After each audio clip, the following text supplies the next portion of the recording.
Good evening, League of Legends fans. We are already getting started here with our Week 7 coverage in Titan Esports, our Divinity division. Our matchup this week, this best of 3, is off Dazah and CB Fallen. I am Zemanon, joined by Daz, and as you can see, we have all the time to set up in the world, Daz, because the spectator mode and everything like that. We're already kind of almost halfway through the draft here. I'll say off Dazah is 3-2 right now going into this last week, so CB Fallen is 2-3. They'd really like to even up that score. Yeah, I mean, taking it 3-3 on both sides gives us a lot more opportunities coming into the last couple of weeks of the season, being able to cause some problems that way. But the draft is going on, and I do want to dive right into it, Joe. So some fantastic picks. I think a lot of players picking largely powerful picks. One thing I want to call out before I give you a little more time to chat about it.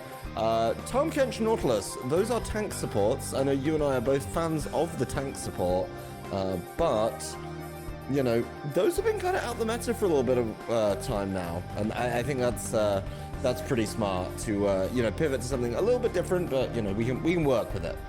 Yeah, and I think the Nautilus makes a lot of sense here with Xayah. Xayah is currently one of the highest win rate or percent win rate ADCs in the game right now, so CB Fallen might as well take advantage of her before she gets nerfed next patch, which you already know that those nerfs are. You laugh awkwardly incoming. Because as a Xayah player, Joe, I know that you suffer the fate. I actually played with a Xayah the other night.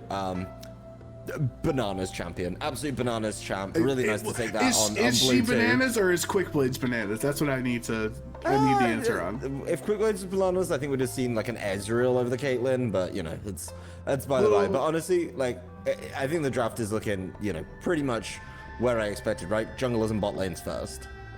Yeah, and I'm like, maybe it's a little column A, little column B. I'll take that as your answer, even though that's not what you said. So we are in the second half of the bans here. Off Dazah is on red side. We have our junglers and our bot lanes picked up here. Wukong Jarvan is that jungle matchup. Top lane is the bans for Off Dazah here with the Jax and Alawi being banned away, and then the mid lane Cass, and they don't want to deal with this. Off Dazah is looking, they're hovering the LeBlanc right now. What do you think if this gets locked in? A blind LeBlanc? LeBlanc feels really good right now, but I think I prefer the blind Anivia, right? Like Anivia kind of controls the lane, holds it down.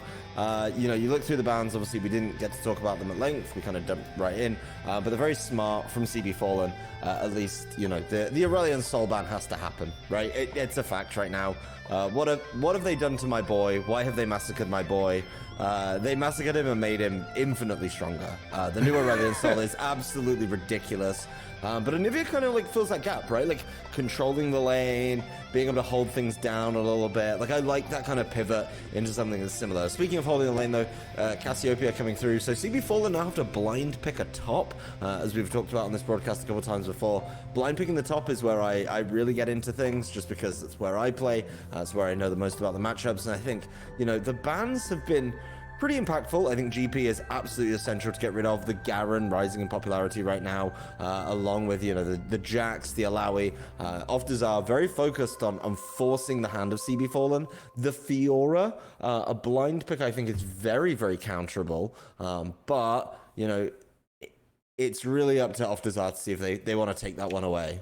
Yeah, and it depends on what they do have or what the champion pool is, right? In an amateur league, it's not necessarily the same as some of the professional leagues where they can play 50 champions all at a challenger level. So Darius is the lock-in, though, for Red 5 on Off Dazah's side here as the counter pick into Fiora. So how these solo lanes worked out is it looked like, CB Fallen might have gotten that mid lane advantage, choosing Cassio into Anivia, but Off Dazah has Darius into Fiora. It's going to be a bloody top lane.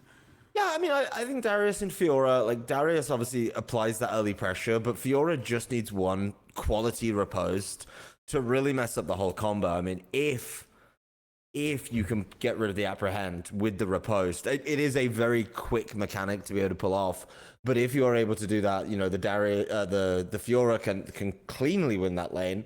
But in the same vein, if Darius gets you close enough, yes, riposte will block a couple spells, but it won't block enough CC or particularly damage with the bleed. So I think Off Dazah have done very well in the draft. I think their bot lane is super strong. I think obviously they picked second.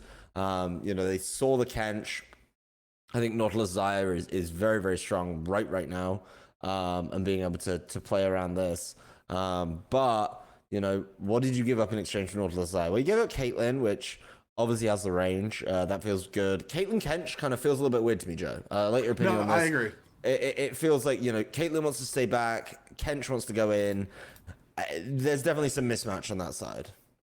Yeah, I would agree with you that the Caitlyn Kench kind of have different priorities in lane. Tahm Kench is typically chosen with, say, like a Felios or Jinx or Varus or like somebody that wants a meat shield protecting them, right? And that means you're typically seen on the defensive, just like how Braum can be used as a support in those same scenarios, where Caitlyn is really all in, trying to go in forward, trying to push, trying to poke. And Tahm Kench, sure, he's got a long tongue, but it's not like it's not a Lux poke, it's not Karma poke, something like that the Caitlyn is typically seen next to. So I would say, like, especially because of the state of Xayah right now in League of Legends, that I would probably give the advantage in the bot lane to this Xayah Nautilus combo, which is like a very patented combo, true combo over the last couple of seasons in League. You've seen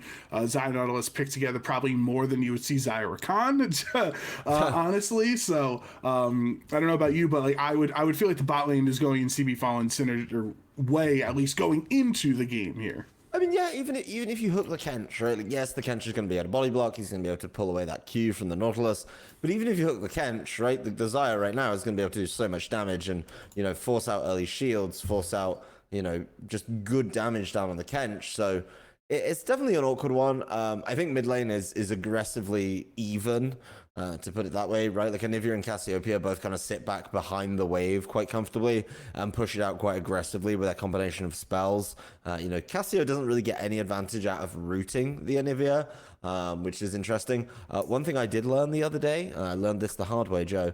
Wukong can't W off the Cassiopeia kind of route. Yeah, it's terrible. I learned this the hard way when I was desperate to ult. Doesn't work. So maybe like that's the one thing I will say about CB Fallen's comp is I think their zone control and potentially around objectives is just a lot stronger. Being able to, miasma, throw down, the depth charge from Nautilus, be able to, push people away a little bit and cause problems in that regard. Obviously, the Xayah, if anything does make it back to the Xayah, is going to be able to ultimate and get away from that. So feels rather strong across the board. And then the Jarvan, again, if anyone gets too close, you can root them with the Xayah, the Blade Caller, and then be able to, just Jarvan them. So that is the one thing I'd like to see from CB Fallen, is them, kind of push around those objectives a little bit more. But I will say on the side of Off-Desire, like their pick potential, right? Where like anyone gets caught out, you get a Kench underneath you, you get a Wukong spinning underneath you, Anivia pops you in the ultimate, Caitlyn's going to finish you off. I think it's two very different comps for two very different teams. I was looking as they're getting loaded into the game. I just saw a little something that was curious to me, but it all loaded up perfectly. So we do have a couple of minutes, Daz, to dissect this team and really just talk about the matchup as well. As we look at it, Off-Desire is in the 2nd seed right now in Group B, where CB Fallen is 6th seed. So this could potentially be moving day for our Group B here. If Off-Desire gets another win, they go to 4-2 with 1 week remaining, pretty much securing, I would think, if my math is correct, securing a playoff spot. And if CB Fallen loses this match as well, it could be very unlikely potentially going into the last week of the season if they make the playoffs. Yeah, Off-Desire definitely in the driving seat on this one, right? Like they have a little bit of wiggle room. They can maybe drop a game, but CB Fallen could come in and really ruin their day, right? Like going to 3-3 apiece puts you both in this horrible position that you don't want to be in. Neither team wants to go to 3-3. Neither team wants to, be fighting. And maybe for Off-Desire, they want to take some time and, try out a new strategy next week, which if you've locked the playoffs, you kind of have that wiggle room to do. So a lot to think about in that regard and how they want to play this matchup. So I think both teams have a lot going on for them, and I think the CB Fallen kind of comp really speaks to a team fight, right? Like with the exception of the Fiora, who can be very good at split pushing, Nort, Cassio, Xayah, Jarvan speaks team fight to me. where I think Off Desire are kind of playing off this, you know, I don't want to say side lanes, but, you know, each lane can pair up with the Wukong and take kills that way. So they don't rely on each other quite as much. Yeah, and I would agree with you with the team fighting prowess on the CB Fallen side, and I think a lot of times when you see in amateur some of those strategies like team fighting or scaling, for example, I think CB Fallen also has incredible scaling in this match with Xayah, Cassiopeia, Fiora as well, right? The longer the game goes on, the really more potentially disastrous it can be for Off Desire compared to their team like Caitlyn and Wukong and Darius. Those are picks that are not typically seen or not typically taken to be played 45 minutes into a game. And in amateur, you can have a lot of games that take longer, might take longer to close out. So those scaling or more team building focused teams often can have a bigger or a better performance, I should say, in this type of environment. I mean, this is another reason I like the Anivia for Off Desire, right? Is it kind of gives you this like end game, I don't want to say insurance policy, but like something to work around, right? Like at least you've got this very strong, easy wave clear, you know, option in the mid lane. I also think Wukong's interesting. The way that people are building Wukong right now definitely leans to being a little more late game than some of the other options that are available in the jungle, right? Like, yes, Wukong early is absolutely despicable, and if you can get a perfect, you know, E, then a Q, and then, you know, follow up with a W and Q them again, like, that's a lot of damage to dump down. But Wukong scales very, very, very nicely with items, so as long as he's farming, as long as he's picking up kills, he's gonna stay, I think, as relevant as the Jarvan, right? Like, the Jarvan can fall off. I think that's something that, you know, a lot of people kind of ignore, right? It's like, if you don't get those early ganks down with the Jarvan, then you're in a really sticky situation. You don't have items and you're not doing the damage. So jungle definitely feels matched. Bot lane definitely scales in the favor of CB Fallen. Mid lane, I'd say, scales in the favor of Desire. And then, yeah, top lane, Fiora, I don't know about scaling so much, but definitely is able to, you know, apply more pressure with a split push. And if Darius from Off Desire isn't able to shut this down, yeah, that Fiora could just become a problem, because it evens at around level 11. Fiora is super far ahead. Yeah, I was just like trying to think of which solo laner on CB Fallen's side should be more threatened by the Wukong presence, and I'm thinking it's the top lane. Like we mentioned right as it was picked, Fiora and Darius, it's a very volatile matchup there, potentially options for a lot of, you know, bloodbaths that can happen in ganks. If Fiora wastes her riposte on a simple ability or something like that, and then that cooldown, that crucial cooldown is down, Wukong Darius coming in together can be very scary for the Fiora if she's not prepared for it. So that would be one thing. If I'm looking at on top side, I think potentially Off Desire could try to play through top lane, trying to get Darius ahead, and the Fiora has to be expecting that. Yeah, I think honestly, like top lane right now and kind of differentiating from leagues past, right, is like top lane feels like a very good place to drop your first gank. It really does, and I'm not completely biased on that. It's like a lot of the way that top lane is being played really leans into any early advantage, even if it's just a wave, can be turned into so much more. You know, if you force a TP, if you force something like that early, you can really push the needle when it comes to these kinds of things. Yeah, and I was actually, you know, like speaking to add on to the top lane discussion, I was casting in another amateur league last night, and the second matchup that we casted was a Nidalee and Lee Sin jungle, you know, battle, and they both started bot, and it was a Sion versus a Camille in the top lane, and it truly was a race from bot side, start with the leash and everything, to get to top as fast as possible. Lee Sin got there first, Camille got a double kill. A couple minutes later, they meet a rift. Camille got another double kill. She's 4-0. Like, the game was over because the junglers, the Lee Sin side, got to top lane first. And obviously, not every game is going to work out the same way like that, right? Obviously, not every game is decided 3 minutes in. But that is something that can be potentially volatile in these type of matchups, that the junglers do have a lot of agency early game to help their team. Yeah, well, I think we're almost into the game. I think the best thing to do is figure out how this one goes by seeing the game getting played, and hopefully, you know, we get a nice game to talk about. I think both these drafts are very interesting. Both play to their strengths, so I'm excited to see how it goes. Yeah, and I see that we are attempting to get into the lobby right now. So some things are happening as they are trying, at least attempting to try to load in here. So hopefully very soon we'll be able to have some action for us on Summoner's Rift to start our Divinity League.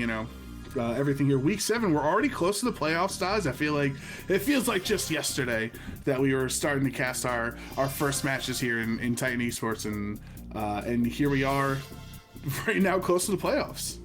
Yeah, I mean, we obviously went gallivanting for a little bit, and then I got injured again, so it works out very nicely. At least we can see what's going on. But I think these teams have come a long way since when we kind of first saw them, and seeing how they come to the fore as the season comes to a head is really, really important. Yep. So, all right. Looks like we are loading into the game now. So the teams are getting ready. So this should be an exciting game 1 of our matchup here in the Divinity League between CB Fallen and Off Dazah. This is week 7.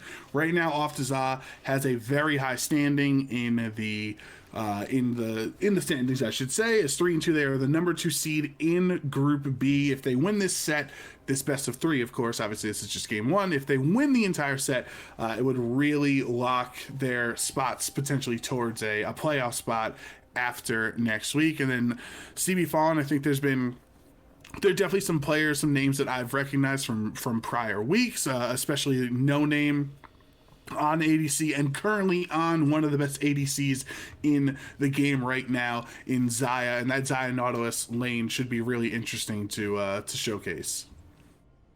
Yeah, I think Xayah Naut feels very strong. I think it just works. For a lot of things, right? It's like Xayah just needs that little bit of extra time to lay down the feathers and pull certain people away from where they're going. So it looks like we're gonna dive kind of into the game. Yeah, we should be good. We see they're about like a minute 15 in. You see that on my end too, right, Daz? Yeah, nothing wild going on. A little bit of a spectator gaming, I guess. It's sure one of the joys of the client. But alas, it looks like we're getting pretty standard lanes. Nothing happened that we missed, so you guys are absolutely fine at home. You missed absolutely nothing. I like this actually from Kohi, getting of course the early sweeper, just making sure that yes, your path is given up, but at least get some gold for that board. Yep, and it looks like the Fiora did help leash Jarvan up in the top lane, so Jarvan's potentially going to be pathing towards bot, and Wukong is going to be pathing top, so that's something to see, because they could potentially merge in the mid lane against each other, or if the Wukong gets top lane to gank the Fiora, likely the Jarvan is not going to be in the area, but Fantasy Star lands his first dredge line of the game onto Nifty, and that is a tanky Tahm Kench, obviously. He's a beefy little frog, so it's not going to be enough to take him down into any dangerous scenarios of health. I'm not accepting that you call him a frog when he is quite clearly a catfish. But we'll get into that later in the game. We've got a bit more of a lull. We've got some good trading, nice even trades in the mid lane. I think Bali just using, of course, kind of the Anivia kit to their advantage, being able to, of course, push that one and make sure you land those little extra bits of damage. But, it's a big kind of trade in the top lane. All of these trades matter, and where you use the riposte is really big. I think if Kobe wants to be able to keep playing, needs to kind of, it's almost like a double trade, right? It's like you have to trade once, you probably go even on that one, but then you have to push the needle and go for trade 2, where you can potentially just win it really hard because of the cooldown on riposte from this Fiora. Yeah, I think, I'm just looking, I'm seeing on the side, it looks like some of the summoners are not loaded properly, so hopefully after they get used, because Lil Juice Pack's smite is now using properly, so let's just hope he flashes soon so we can see his actual flash cooldown timer instead of the initial one from the loading in. So again, apologies for that, but we'll see them flash. We'll know at least when these things do happen. Deport for Phantasy Star, though, does know that obviously Wukong eventually will be coming, and they are pushed up, so this is a dangerous spot if they stay pushed up like this. Yeah, you got a ward like that when you're pushing up, right? You can't be pushing up and trying to get past that river without the ward. So I like that a lot. I think it makes a lot of sense. But, you know, No Name is actually doing very well at kind of holding down the trades. You know, you can see Nifty. Oh, Nifty's going in, but does not know, or knows now, about the arrival of Little Juice Pack. Yeah, little juice pack in the air. You're gonna flag and dragon. First blood headed over to Xayah. Exactly what they need to try to win, to try to get an early advantage for CB Fallen in this game. Just very unfortunate for Nifty. Thought he was making a nice play, but the jungler was in the area.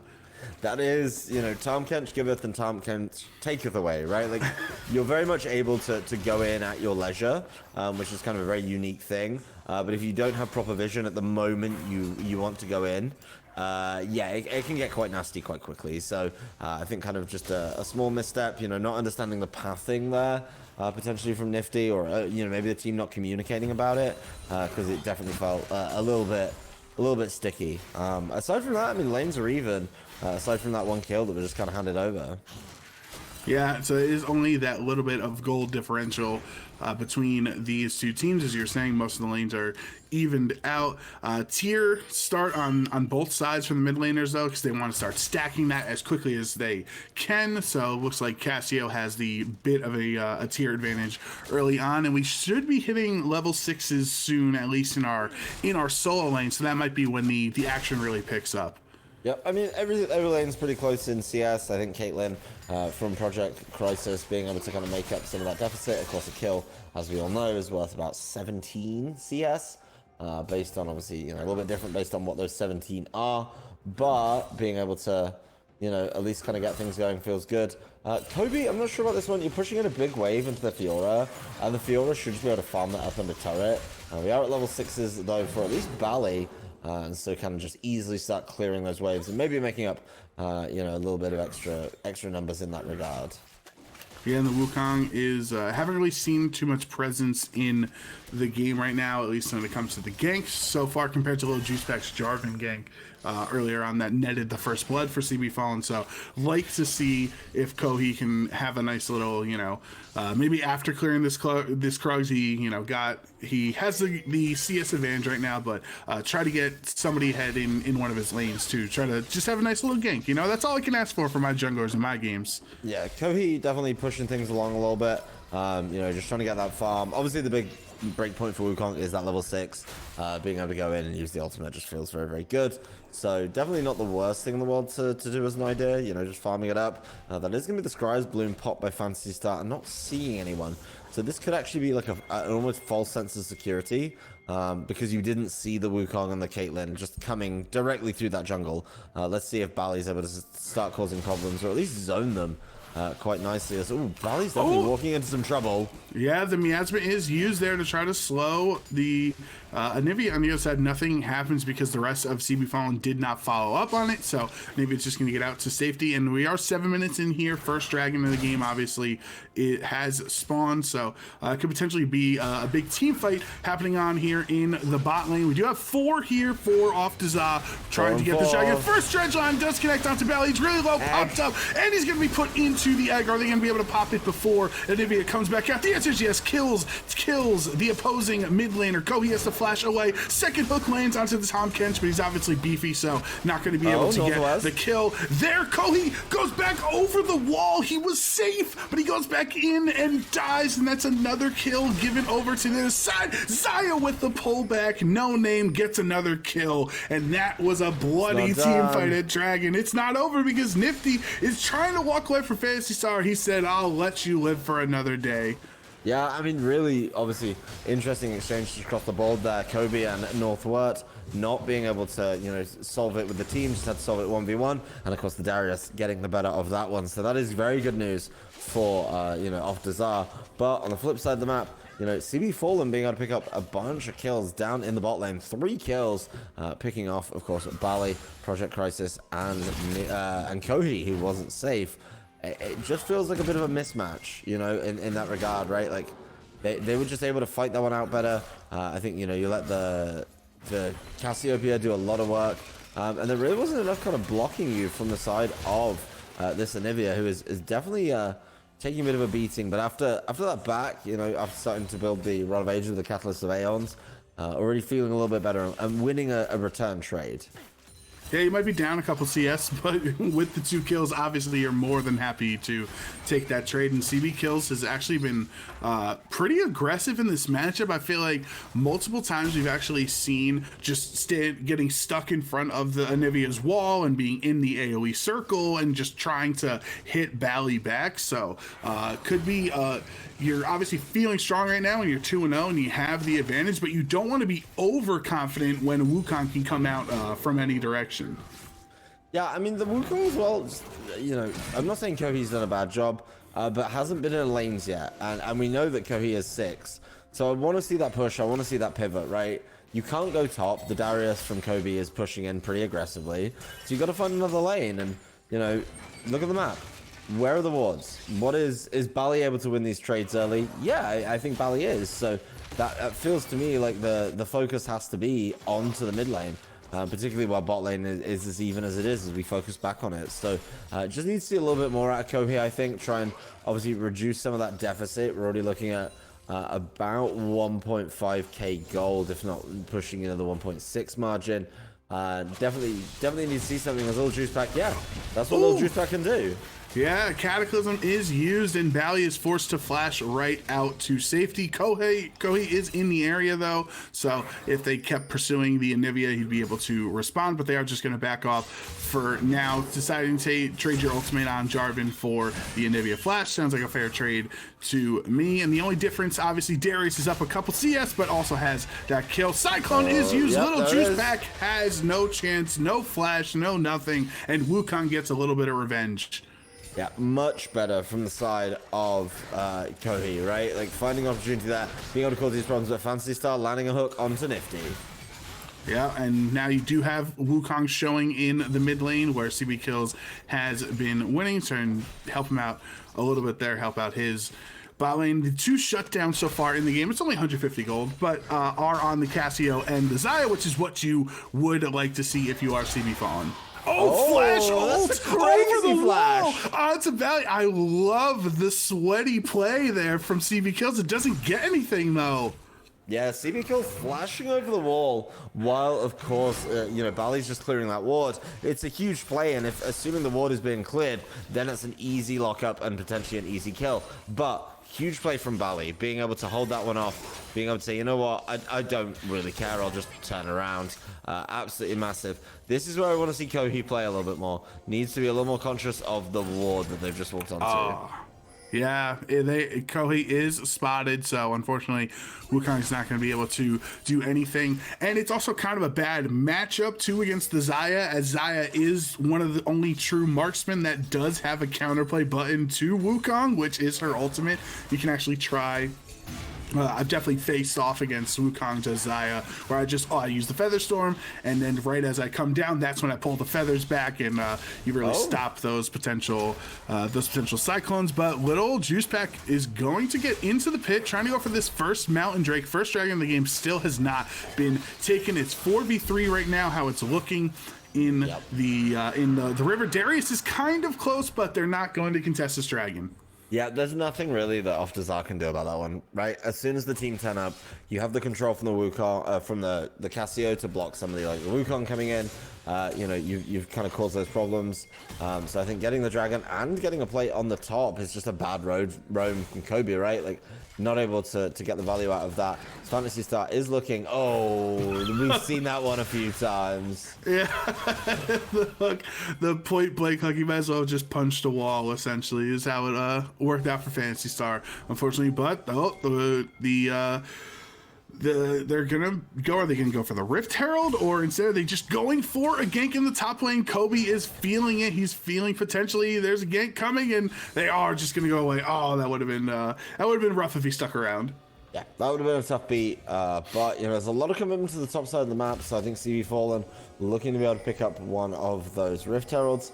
There is going to be this angle from Kohi, though, where Kohi's looking to get on the back side of their team. A little Juice Pack, looking a little bit squishy, a little bit vulnerable. Hasn't completed an item yet in the comparison to the Divine Sunderer that Kohi has available. So Kohi's a little bit ahead in that regard, as it looks like, you know, Off-Desire just going to kind of zone things out to try and get this Rift Herald. Yeah, and Caitlyn Zaya are bot lane right now, so if there was a team fight at the Rift Herald, you wouldn't have either of your marksmen available there to provide some consistent DPS. So maybe on the side of CB Fallen, they don't want to contest it. Just give over Rift Herald. We've obviously got a gold lead, we've got a kill lead right now, so wouldn't really be the end of the world to concede that Herald. No, not at all. I think it makes sense to give it up. Yes, you're going to go on some plates, but you're still, about 1,000 gold ahead. So you'll be able to try and cause some problems that way. CB Fallen obviously retreating, but, it is after 14 minutes. There's no plates. So that gold investment really doesn't come off, as it's still 1.3 available on the side of CB Fallen. And now, No Name is just going to start wailing on this tower. Yeah, No Name and Fantasy Star are pushed up, and you have the jungler and support coming in the area. Cyclone is used to pop up. Ace in the hole is going to bring Fantasy Star down really low. It's not enough because he flashes out, tries to hook back in, but it does not connect. Little Juice Pack and CB Kills are in the area now, so you have a proper team fight, potentially if they stick around. Nifty, if he isn't aware, he'll know now that there are 4 members of blue side here in the bot lane, and they definitely have to push off. Yeah, that makes sense, right? Because everyone's there from the blue side, they're responding, they avoid giving up the kill, but at the same time, the collapse was coming through from off Desire, so makes a lot of sense that everyone's a little bit cautious, right? The map is looking pretty dark. You can't see those player portraits wherever you need them, so, you've got to be careful about that, and I think it just makes sense from both teams to play that exchange out that way. Rod of Ages has actually been completed for both of our mid laners here, so pretty much mirroring each other's builds. However, Cassio is literally one more ability usage away from fully stacking her tier, compared to Anivia, who's still in the 200s, has quite a way to go until you can stack that fully up. CB Kills can try to get a little bit back and forth there, and I think at this point, especially with the 2 kill lead as well, like they might have the same items, but the CB Kills obviously is a little bit stronger than Anivia right now.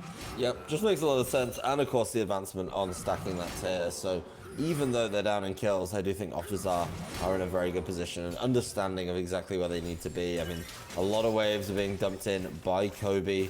Does have at least a 20 CS lead, 20-23. So being able to cause those problems, this is where Kobe can really win it. There's the riposte. Now just go for the big play. You know that the riposte is down, and of course your Q is a much shorter cooldown than that. Or just keep doing what you're doing. Keep dumping waves into that tower. Keep dumping waves and taking turret shots while the Fiora is safe. One turret shot is fine. I think if you take 1 turret shot, it's absolutely fine. But yeah, I think you take 2. You've gone a little bit far. I'll take 1 though for like extra damage on the turret. Yeah, one's absolutely fine. Okay, well, looking at the itemization from our ADCs here, both choosing Gale Force. Dredge Line does connect onto Nifty Shield, is going to be used there from him, as Project Crisis has really not had too much of an impact on this game so far. Flash Ghost as well. We didn't talk about that. What do you think of that summoner choice of Ghost for the Caitlyn? Don't love it. Maybe I'm old school, and this is just me, like, completely self-reporting. Maybe I'm old school, Joe, and I know, obviously, Captain Jack has treated us to many highlight reels over the years. What about ADCs just take, heal? Oh, well, it might want heal if he gets really low here, but the ultimate is going to be used from Fantasy Star to try to get to safety. Running to his teammate. CB Kill is going to go Cataclysm. 2 people flash. 3 flashes out of it. Flash Featherstorm forward from No Name, and Gale Force used proactively. Really aggressive plays from CB Fallen, and it nets them nothing. Yeah, but CB Fallen putting the fear of whatever deity takes your fancy into their opponents. And it's a good job they held some spells, because this is turning into a bloodbath in response from off Desire. But Project Crisis, that's another kill. Darius goes down at least, but so does Cassio there. Project Crisis Gale Forced while in the wall, just for the execute animation, just for the little bit of damage over the wall to get the kill and the shutdown on the Zaya there. And then afterwards, Crisis netted over it to follow up. So I think that was just like expertly played by Project Crisis in that team fight. Okay, but there's something I need to talk about, Joe, and it's exactly what we've just pivoted to here from Northward, right? You've played with split pushers in your time. I know that for a fact. We're friends. And this is where Fiora is in all chat, just typing worth. And that's where I'm getting concerned, right? Is like, you know, can you level up what's going on? Bali's doing it very well here. But this Fiora, like, the only way the off Desire are winning team fights are with this person advantage. And I think once CB Fallen figure that out, you know, that every time they lose, it's because Darius is there, then things might turn a little bit back in the favor of CB Fallen. I think being able to get that turret unopposed, yes, there's a massive shutdown available on Darius. Yes, you give up a couple of shutdowns that you called out earlier, but this Fiora feels pretty unchecked. And it goes back to what you were saying at the beginning of the game, right? Is like, who stops the Fiora late game? And that's where I'm getting concerned. I think that is, you know, CB Fallen, that is kind of the first fight of the game that they lost. They won the previous fights. So yeah, they do have to be kind of cautious about that. So it looks like Nifty is trying to get a little bit froggy. Catfishy. Or catfishy, according to you there. Flash is used from Phantasy Star, though, so can get out to safety. He did clear the ward, but if it costs you your flash just to clear a ward, and then they replace the ward down afterwards, I don't know if that's a great exchange, but I do think on CB Fallen's side, if I'm Little Juice back, like you need to get another successful gank or team fight, because your ultimate is back up, and all 5 of those flashes were used in that fight. Bally has their flash back up on Anivia, but that's 4 flashes down, especially on carries like Darius and Caitlyn, and even Wukong in that scenario. Like, you can Cataclysm, and they cannot flash out at this current point. Yeah, I mean, Cataclysm, when they don't have flashes, is a lot more potent than Cataclysm when they do have flash. And it's like, this is how I feel when you play a jungler like, you know, like the Jarvan, right? It's like, as soon as you see a flash, you've just got this open invite from your opponent. It's like, come on back now, y'all. That's, you know, that's the best American you're getting out of me tonight. But, you know, you've got 5 minutes to return to that lane. And if Little Juice Pack doesn't do it, we're wasting the Jarvan. One hot this time. No. Okay, anyway, so how many hops to get out of a Jarvan Cataclysm? No, well, you know, I don't want to I don't want to try to have some dance moves for you, because I know you don't have a great track record with some of the dancing songs at weddings. Yeah, one surgery later, I can tell you that it doesn't work out. I mean, realistically though, I mean, you look at the Cataclysm, right? Darius isn't getting out of the Cataclysm. Wukong can clone out of it technically over the wall. Anivia, absolutely not. Caitlyn could maybe 90 caliber net out of it, which, you know, kind of works. Yes, Kench could get out of it. But, you know, as long as you get down the Anivia, that could be a massive problem. Same with the, you know, the Darius, right? Like, oh, okay, let's see the riposte. There it is. This is why I hate Fiora. Spoken like a true top laner, honestly. She just exists and you're seething. One riposte and I'm absolutely steaming over here. Like, all right, so we are 20. No, go ahead, Daz, go ahead. I do want to caveat. I do think Northwell has played this matchup very, very well. You know, it could have been a very nasty matchup, and to be down, like, 20 CS against, like, this horrible top lane bruiser is really good. And, of course, the turret advantage, right? Like, I want to give credit to Northwell for playing this matchup clean as a whistle. Yeah, so we are 22 minutes into the game right now, even on the kill count, even on the gold as well, actually, there. So this is as even as we can get right now, and a lot of it is due to the team fight that we had at the second dragon fight of the game. So we are 1 minute away from the next dragon spawning here. And, you know, obviously, so far, that's where most of our action has come in these 22 minutes, is at the dragons. So I would expect maybe nobody wants to play dangerously for the next 50 seconds because they want to be in the river for that fight. Everyone loves dragons. They're the best objectives. They're the most satisfying. I'm gonna be honest, I get more thrill out of a dragon take than Herald's fine. It's not really the same. But I mean, in this game, the dragons, you know, looking rather juicy, right? Like, we're looking at, I believe it's is it Hextech that we got going on? Yeah, Hextech. I see the gates. You know, just feels like a very good dragon for both of these teams.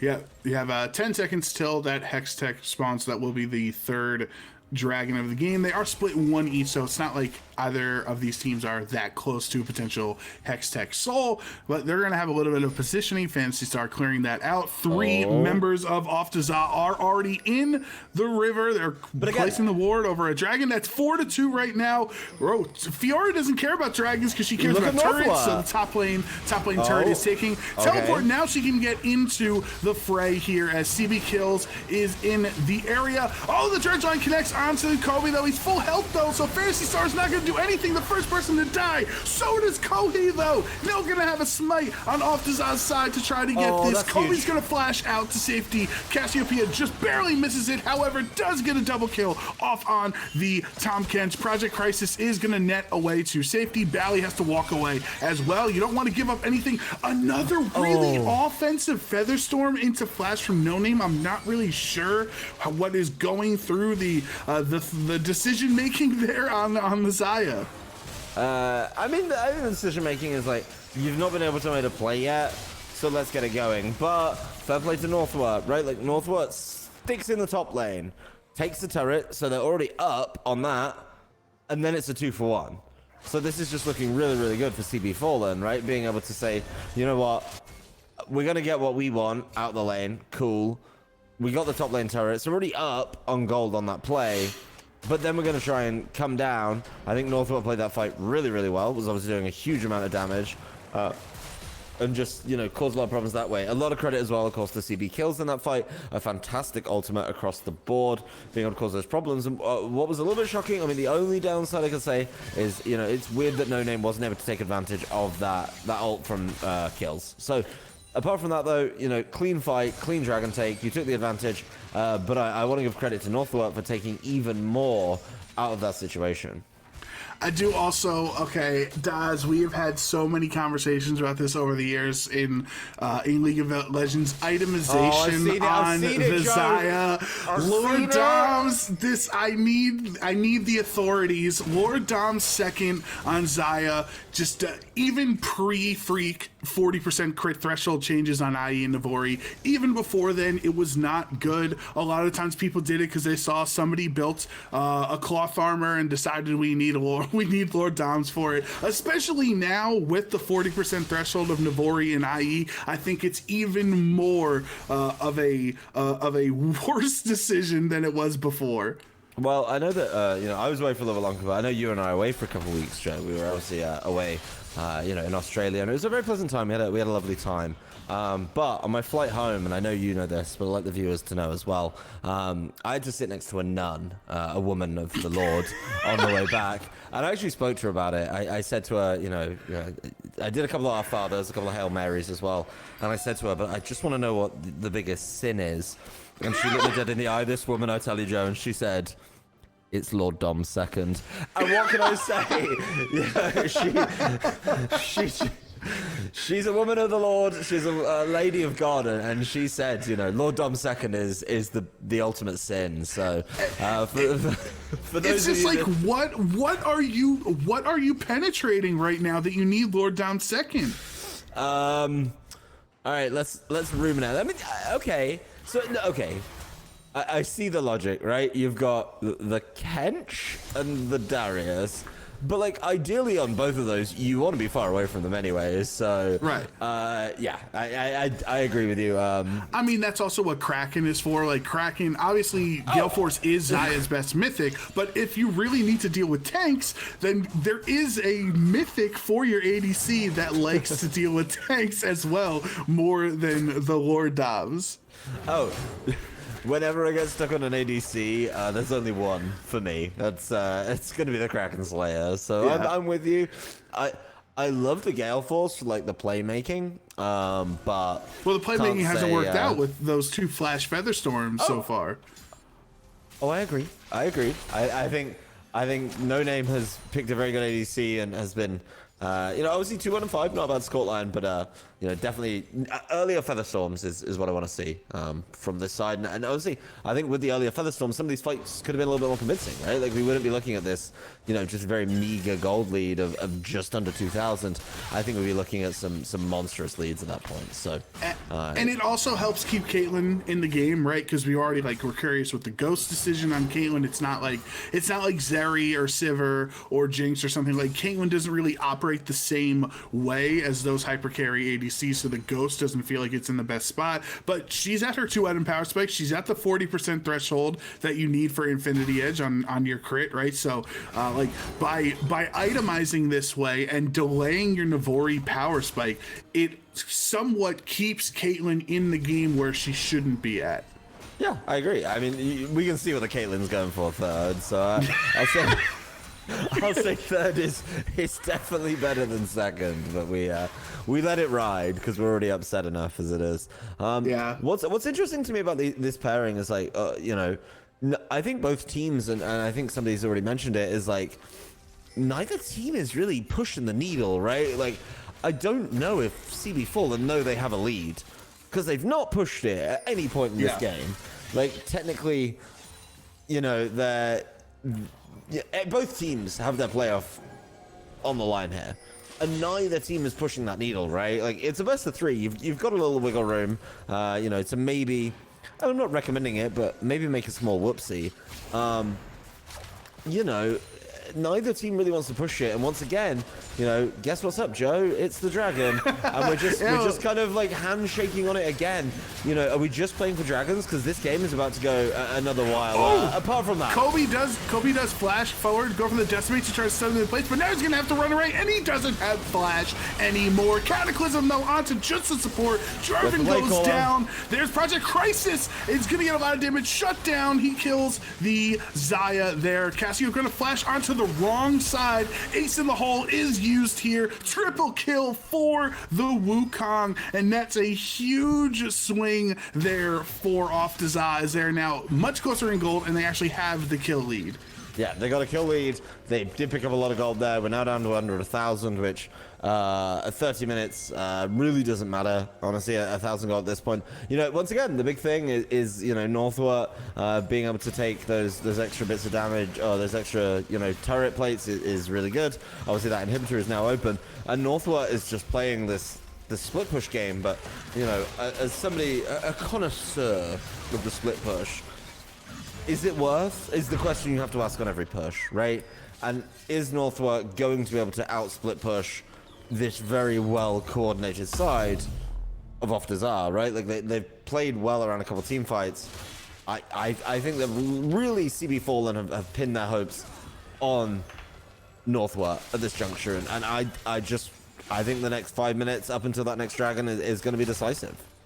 Yeah, and I think the other reason that the split push Fiora might not be the best win condition is because Anivia, if she's not the #1 wave clearer in the entirety of League of Legends, she's at least second or third. Like, she's one of the greatest wave clearers that you're potentially able to use in the entire game. So you push those waves in, you get turrets, you're just feeding more waves to Bally and giving that CS, and obviously he already has a 40 CS advantage. So like you keep trying to scale that way if you keep pushing the waves into Anivia.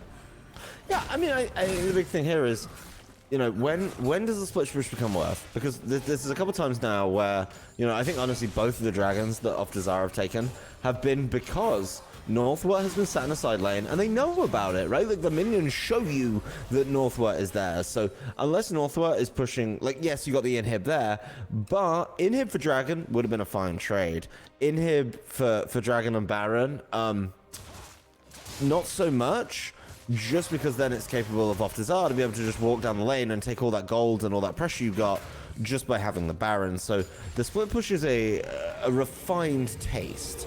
It's very difficult to execute beautifully. It's like the filet steak, right? Like you have to make sure that, if you slightly overdo it, it's going to be tough and you're going to ruin your night, which is potentially what I think CB Fallen could be looking at right now.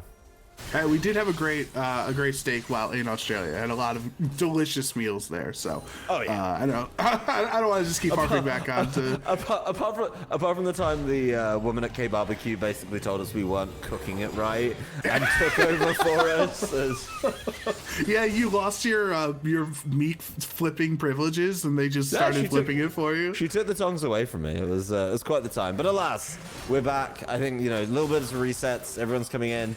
It looks like CB Fallen doing the 4-1 again, but as you called out, Joe, look who's down there in the bot lane. Bali is about to say no thank you in the face of Northwa, and yes, Fiora is a fantastic split pusher, but not when you're facing an Anivia. No, definitely not. We have just over a minute before the next dragon spawns, and if we've seen anything from the first 33 minutes of this game, that's the only time that we actually get action in these matches. But when the dragons are spawned, the action is quite action-packed. Yeah, I mean, I think the big thing here is like Northwa is stuck in this like bot side now, right? And it's kind of like, yes, it's tough because you're already taking the top in here, but you lost that trade overall. You ended up behind, and because of the Baron swing, you're now behind in gold. Northwa can't just sit top and pull somebody super far away. Northwa does not have teleport right now. Bali does have the teleport, so even if you go and try and match this, who Bali is quite comfortably counter pushing into this open inhibitor, Bali's gonna be able to get there and start zoning out into this. So, really, I think the big thing right now for CB Fallen is find a way to go for it. Let's go. No vitals proc though, so this is done. Okay, yeah, so they basically traded Ghost and Ultimate there on the two top laners, so from all the back and forth they've had in this game, they did like no damage to each other. They just kind of called a game of chicken against each other. Here we are 5 seconds from the next dragon spawning. It looks like CB Fallen has first priority over it by the dragon pit. They are going to back off just a little bit there. Kobe going to walk around. They're going to wait in the bush, Daz. They're going to wait in the bush. It's the old Samsung brush hide. You know I love this one, Joe. My favorite play. Are they going to fall for it? Coming. No, okay, they're going to take the dragon. Nautilus has to go for a hook or something like that, and Ivia's going to try to wall them out here. The dragon is down to 5,000 health. Kohi is in the area. Are they going to get the smite? Blue team steals it. Jarvan steals the dragon, and Kohi is down. He's going to have to clone away here. He has to use the stopwatch. Shut down for the Xayah. The jungler is dead. Caitlyn is in a really bad spot as well, and Caitlyn goes down. Shut down for Cassiopeia. Kobe is going to try to 1v9. Can he do it? Gets the first. Gets another one. CB kills. Gives it. Given over to Darius. No, wait, why even use the stopwatch? Why even use the stopwatch when you know you're going to die there? Okay, well... This is just absolute dragon domination from the side of Oftazar, right? Like they have walked into that fight, they have won that fight, and they are about to walk all over the map. This is, at the same time, their top lane inhibitor has respawned. Everything is going well for them, and Kohi, I think, plays this very well, right? Kohi goes in, knows that the first proc of the ultimate is exactly what you need. The group and the way that the map was placed, everyone from CB Fallen was grouped up. Everyone was grouped around just being able to wait, right? And that's kind of the downfall of the I call it the Samsung because I'm a man of culture and I watch the LCK. Somebody, a certain player in the league, has decided to call me out for it, for saying it's the Fnatic bush. It is a Fnatic bush, but I prefer the old Samsung brush hide with the rumble in there too. Alas, I'll let that one slide. But the problem is with the old brush hide, when you do it, you're in a group. And the problem is with being in a group is that's exactly what Kohi is looking for on the Wukong. Right, yeah, same as the Anivia, right? She loves when you're grouped up like that because her AoE is going to be able to hit so many of you in this spot. Like in this game, I feel really bad for CB Kills. He's been popping off on Cassio. He got the counter pick mid, finished his mythic first, finished his tier first, right? Like just was really positive in this mid lane matchup. But because of how the rest of the team has operated and kind of just chilled for 4.5 minutes every time Dragon went down, hasn't really done too much on top of, of just CB Kills having a good game. Nothing much else has happened. Yeah, it's been it's been tough, I think, for CB Kills. It's like done everything right in all the fights, but you know, the forward action from Nifty, from Kohi, giving room for Kobe to come in, and then Project Crisis just sat on the back, just wailing on them, has been a bit of a problem. And I think, you know, the game wasn't won or lost by that. I honestly think this game is purely won or lost on the group team fighting. That's been the problem. And again, you know, look at the last fight, right? Like CB Fallen went hard. They pushed for that dragon. Yes, they stole the dragon, but what happened when you all pushed in at the same time from the same pixel brush? Yeah, Kohi came over the top, managed to land that ult, really nicely taken away by Nifty, being able to deal with that, you know, and then wait for the reset, then go back in and cause those problems. So really now the gold is slipping away. We're now looking at, you know, just shy of 4,000. A lot more pressure onto Northward, who is just past the river in the bot lane. You know, the focus is on the Baron, so I do like this placement from Northward. I think being able to sit on that side and, you know, maybe potentially draw somebody far away from the Baron, somebody without teleport like Kobe, would be really, really good.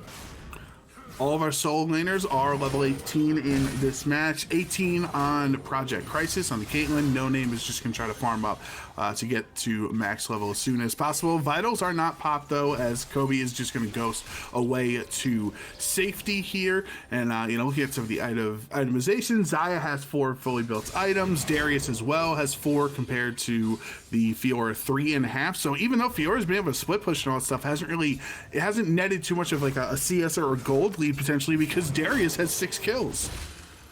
Oh yeah, the Darius is doing absolutely fine, and Darius is trying to finish off that last item. You know, got a little bit of room to work on that. Oh, that's so close from Kobe. Not even close, baby. That's what I would chat. That's what I would do in all chat. And this is why you shouldn't be allowed all chat, Joe. No, first of all, if we're gonna have a conversation of what the two of us say in chat, if we're gonna pretend I'm worse, you know, I don't know if we want to have this conversation. All I do is question marks. That's it. That's the only form of communication I ever use in all chat. But alas, we have an objective on the map. It's called the Dragon, and for the last 39 minutes, now 40, that's really the only time that these teams have decided to fight, which I respect, right? Like, if you know, no need to fight for no reason. But this could be the turnaround. Getting to the Dragon first is obviously huge, and it feels like Off-Desire are a little bit late to this one. Soul. After that steal from the last time. You don't have time to clear out the wards because they're taking Hextech Soul right in front of your face. Cassio used the miasma to slow them down. They can't do anything. You literally just gave up Hextech Soul for free because you were too prioritized clearing the wards instead of being there on time. Yeah, that's actually a big miss from the side of Off-Desire. That's not good, because now you've got a Hextech Soul to fight against, and you know, you were talking about it a little bit before this. Kills has done a lot in all of these team fights, and kind of the thought I was thinking when you brought it up was, what if Kills did a little bit more across the whole team? Well, what if there was a Dragon what did that? Curious. Yeah, well, I think that's going to be a big thing. I think the next team fight is literally going to win or lose the game for either team. You know, once again, though, Northwart's sat in that side lane. And honestly, I think as soon as that side lane appearance is made by Northward, somebody from the side of CB Fallen has to turn that screw. Yeah, and Little Juice Pack, it was 0-3-10 in this game. A huge CS deficit as well to the opposing jungler there, and I definitely think Kohi has done a lot to keep Off-Desire in the game, and obviously they have a gold lead, so even though they are down the soul, like obviously the gold differential would show that they have performed very well in this game. So with a potential Baron looming, we've only had one Baron taken because of just everybody chilling and waiting for the dragons. Also, first dragon was not taken until 12 minutes into the game, so that's also what has delayed us to this point of 42 minutes in, and we still have not really broken either base from either of the teams. Okay, well, Off-Desire, you know, really focusing on that bot side. You can see the Anivia, and it looks like as well, you know, Kobe has walked over a ward just to try and shut down Northward, who has pulled enough attention away. That said, there's still 3 here on the side. Blue team have taken it.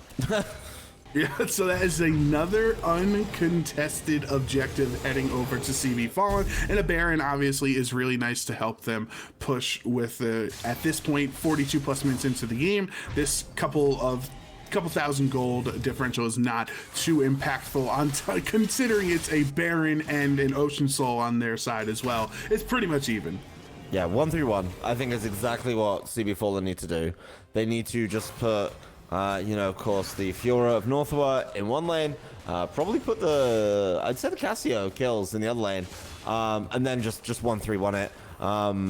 Push it with the Baron, and then as soon as I'd probably put Cassio top, and then see if Cassio can draw that attention. And if not, you just hard push the other lanes and go from there. But I need to see CB Fallen push, right? Like that's it, right? You got the Baron. You have Cassio, you have Xayah, like you have ways to push waves here, right? So if they don't really take advantage of this Baron while they have it, I feel like that would be obviously a wasted opportunity. And at some point, everyone's just going to get to full build anyway, so I guess it evens out in the end. But the Xayah is actually currently full build and does have Guardian Angel ready to go in case that Wukong gets on her. Yeah, I mean, here's the thing. You got to do something with the Baron. This is a massive depth charge from the Nautilus, and this is the fight. This could be the fight as they're fighting behind. The tower is definitely a play. Jarvan just went a little bit strong, kills the Darius, but then dies. Has his GA, GA pop there, and CB kills Tom Kench in response. Ace in the hole is just used, but blocked point blank. And Hextech, actually, you called out. Can Hextech help Cassio out? And the answer is yes. It picks up that kill onto Caitlyn for Cassio. Yeah, this one's done. CB Fallen finally get a fight in a lane, not around an objective. Northward split pushing for all this time has finally worked out, right? Like being able to deal with this. We are, of course, 44 minutes into the game, and it's just a clean, tidy up. It is going to be Kohi. Oh, pops the Maul. Not going to help, I think. I mean, the Maul keeps him alive. You can't more of Malmortius the turrets, though. No, unfortunately, this 9-3-4 CB kills is the savior of CB Fallen here in game one, and they will take a 1-0 lead over Off-Deza in this best of three. That was exciting, but it was also really long. Yeah, I think one thing that both teams need to probably take a look at on the drawing board is turning the screw, right? Like when they've got that advantage, are they able to turn that into a win, right? It's not that they played badly. It's like nobody really pushed that needle. And I think both teams like agreed and handshook on, are they willing to just play at Dragons? Well, that's great, right? Like playing at Dragons is a fine concept. I'm very respecting of it. But as soon as you lose it on a steal, that dragon becomes a whole different level of value. If you lose it on a steal but lose the fight, there's so much back and forth to deal with it. So I think both teams did really well on being able to cause those problems. But at the end of the day, right, CB Fallen just took those advantages. I do want to give credit to Northward. The 0-2-3 felt like there was low impact, but come at the end of the game, was that advantage enough? Yeah, I think that advantage was, and the extra little bit of map room definitely helped out in sealing that one. Yeah, just looking at some of the stats here, looks like almost an 80 CS lead from Fiora by the end of the game. So obviously she got a lot more done in those lanes with the wave pushing than Darius did. So that does somewhat counteract all the kills that Darius was getting since she had such a big wave difference. But like 45 minutes into the game, obviously everybody is close to full build. They're all level 18 except for the supports. No offense to Nautilus and Top Catch there, but it's tough for them to get to level 18. But going into game two, do you think there could potentially be, before we take a break, do you think there could be any adjustments just immediately that are something that needs to be addressed right away in the draft? I don't know about immediate draft concerns. I don't think I disliked anything super badly. Maybe don't let the Fiora split push so much. It finally kind of came through. at the end of the game there. But apart from that, don't let CB kills take Cassiopeia. That would be my advice going into this. Yeah, that's what I was going to say. Like, you can see in the OPGG as well, it's been, kind of spamming Cassio as well. Like, so it was a counter pick. And even though we felt like it was even in the lane matchup, it, like, proved to be pretty crucial overall in the match total. Yeah, it worked out really nicely. So I think CB Fallen played a very good game. My other advice going into game number 2 would be please don't build Lord Dom second. I think that could have changed the game, actually. It could have saved us a couple of minutes, honestly. Like, I honestly, I think, having a little more damage early would have been probably difference making in some of those fights. All right, well, for now, we are going to take a quick break because we need it, quite frankly, after that 45-minute exciting match. And when we come back, we'll have our Game 2 matchup between CB Fallen and Off Daza, so don't go anywhere.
All right, everybody, thank you for joining us here for more Titan Esports action. We are locked and loaded for Game 2 between CB Fallen and Off to Za. CB Fallen had an exciting yet drawn out first victory, and Daz, they are headed already into the second draft of this series right now. So if we just start looking at that right now, already seeing both marksmen being taken here in the first two slots of Zaya and Zeri.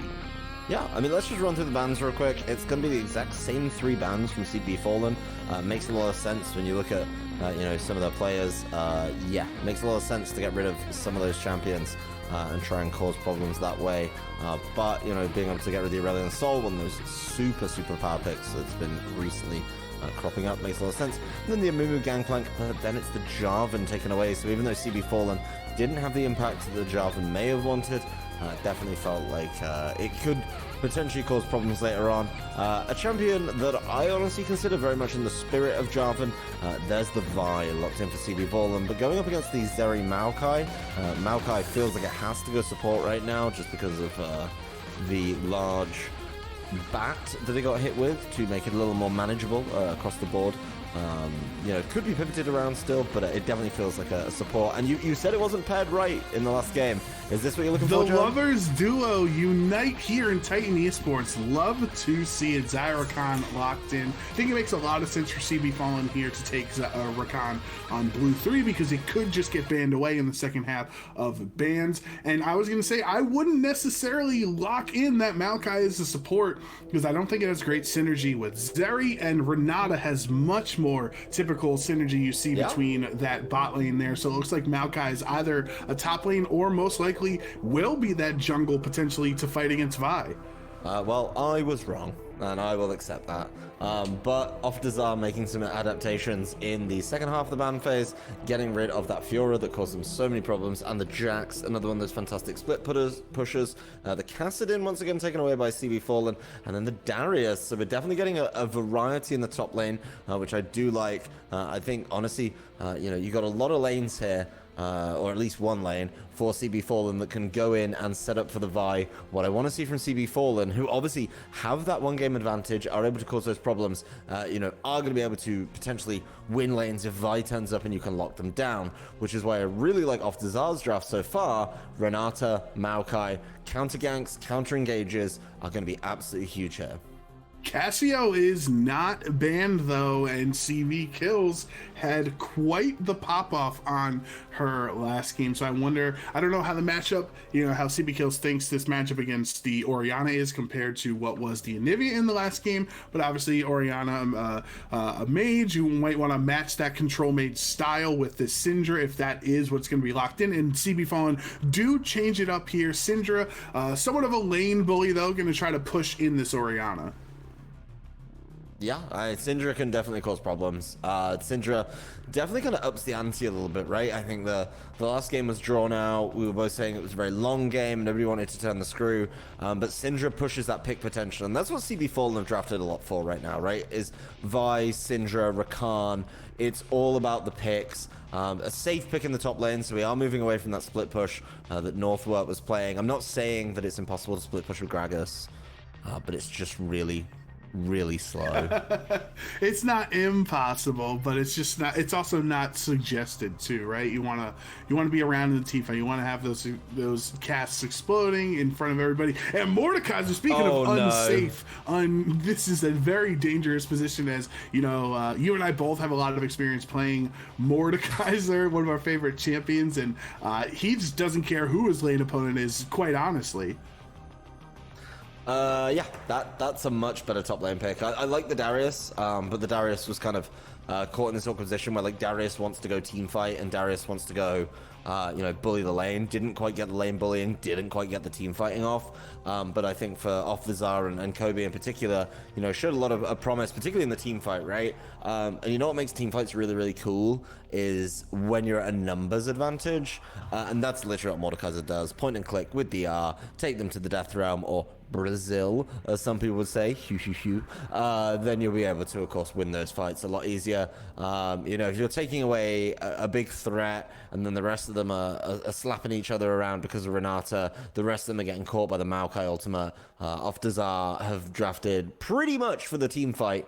Orianna, Renata, Maokai, and Zeri just slapping damage over the top. So CB Fallen need picks. Off-Dazar want to do exactly what we saw in game number 1, right? They want to see them play around these objectives, dragons, barons, and I think stuff like this that. is a game where obviously the Flash Ghost on your ADC makes a lot more sense from Project Crisis than the Caitlyn did, because Zeri was kind of one of those innovators last year of Flash Ghost being the popular summoners there. So I actually like Off-Dazar's draft a lot here. It is a pivot, obviously, right? They don't have their Darius, but it is still similar because it's still a very aggressive top laner, and Mordekaiser just a different damage profile of AP instead of the AUD. And the Maokai, Orianna, Renata, like I really do pity CB Fallen when they want to try to come in every 5 minutes, that's when we get the action. Hopefully we get action a little more quicker than that, but every 5 minutes when they want to try to come into the river to contest that dragon, if Maokai, Renata, and Orianna all ults in their general direction, I do feel very terrible for them.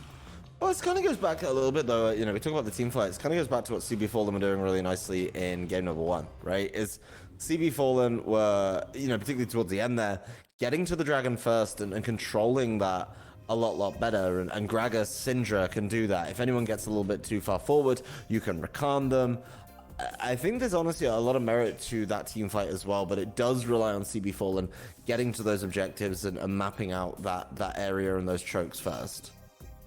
Yeah, for sure. And I think the Zeri Renata is a lane that we've obviously seen so many times as I see our teams are waiting on production to get into the game so we can tell them to start heading over now that the draft is done and start that spectator timer. So that's kind of tangled up, a little hard to say. But Zeri Renata, I feel like, is a lane that is somewhat safe and aggressive at the same time, if I'm not sounding crazy to you, Daz. Like, the Renata can really threaten a lot of damage early, especially into Zyrakan if they miss some of their key spells, especially on the Rakan there. And Zeri is very safe follow-up from the back line with her P-Shooter, with her Q, just following up on what Renata can do. The one thing I will say about Zeri Renata as well is sometimes I feel like Zeri just needs a little bit more. Just needs that fraction more, that extra, couple of autos to really win the fight, and being able to get that with the bailout makes a lot of sense. So definitely working very, very nicely in the favor of Off-Dazar in that regard. So we'll see exactly how that bot lane plays out. I'm not, I think honestly an early Vi could cause a lot of problems. I think an early Maokai could cause problems on the other side. So jungle attention in the bot lane will be where I'm focused early. I don't think junglers need to go top in this lane. I think Gragas has a very clear goal, and Gragas is to neutralize the Mordekaiser. So Mordekaiser's goal is to try and catch the Gragas off guard. So being able to play it that way is definitely a problem. So if I was a jungler, I'd be focused on that bottom half of the map, and maybe that means we get the first dragon before 11 minutes. One can only hope, Daz, obviously, because it was obviously really exciting every time the dragons took off, but I feel like there is potential with this vibe, just like there was with Jarvan, for some ganks in lanes where you have right away we had the flag and drag, right? I think it was like maybe 3 minutes into the game there. You got that first blood headed over to Xayah, but Daz, it actually does look like we are going to take a quick break as we load into the game, make sure everything gets set up and properly like that. We see the teams, we know what's at stake, and when we come back, we will have our game 2 between CB Fallen and Off-Dazar.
All right, everybody, thank you for joining us here for the start of Game 2 between CB Fallen and Off Dazah. CB Fallen took Game 1 in a very long 45-minute match, and obviously we're expecting a lot more action this time around. But Daz, I feel like the game might be over before it's even started because CB Fallen has 4 skins and Off Dazah only has 2. That's not what you want, is it? It's not correct. But they do have Orbiana, so like that kind of bumps up. Orbiana does not count as more than 1 skin. That's a half skin in my book. No, that's a banger skin. That's an awesome skin. I don't know what you're talking about. Of all the B skins, Orbiana is one of the most offensive. What do you think of her starting tier as well in this matchup against Syndra? It makes sense.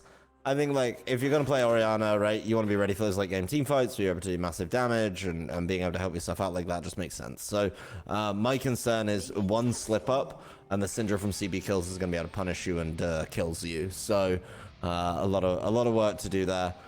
But, you know, I think kind of lane-wise, it's like Kobe beats Northwark kind of on paper, right? Like, you've taken this very safe Gragas pick. I think Kills beats Bali, you know, just on early kill pressure. Bot lane's kind of even, Lovers Duo versus Zeri Renata. So, yeah, once again, it comes down to the junglers. Last game, we didn't see those, you know, we had 2 kind of early game junglers, right? And, like, the Wukong and the Jarvan that didn't get as involved as I might have liked. Looks like mid laners just auto-attacking each other to death. We'll see how that one works out for them. Of course, we've got a difference in the available resources. Yeah, I like seeing a little battle mid lane auto attack. They're like, oh, you know, Zeri's not the only AP auto attacker here. Grand entrance though on this little one. Not going to get any follow up. I just like to, you know, dunk on Zeri's because they're AP but ADCs. It's a little silly. It's a little hard for me to wrap my head around, honestly. But if that was closer in the bottom, if that was closer to like as they got level 2 for the grand entrance, that would have been more impactful. Yeah, I think the grand entrance level 1 is just showing that you can do it. right? There's a flash. That's actually huge out of the Project Crisis. Yeah, he gets the flash there, so now Zeri is not going to have that. They're going to keep fighting.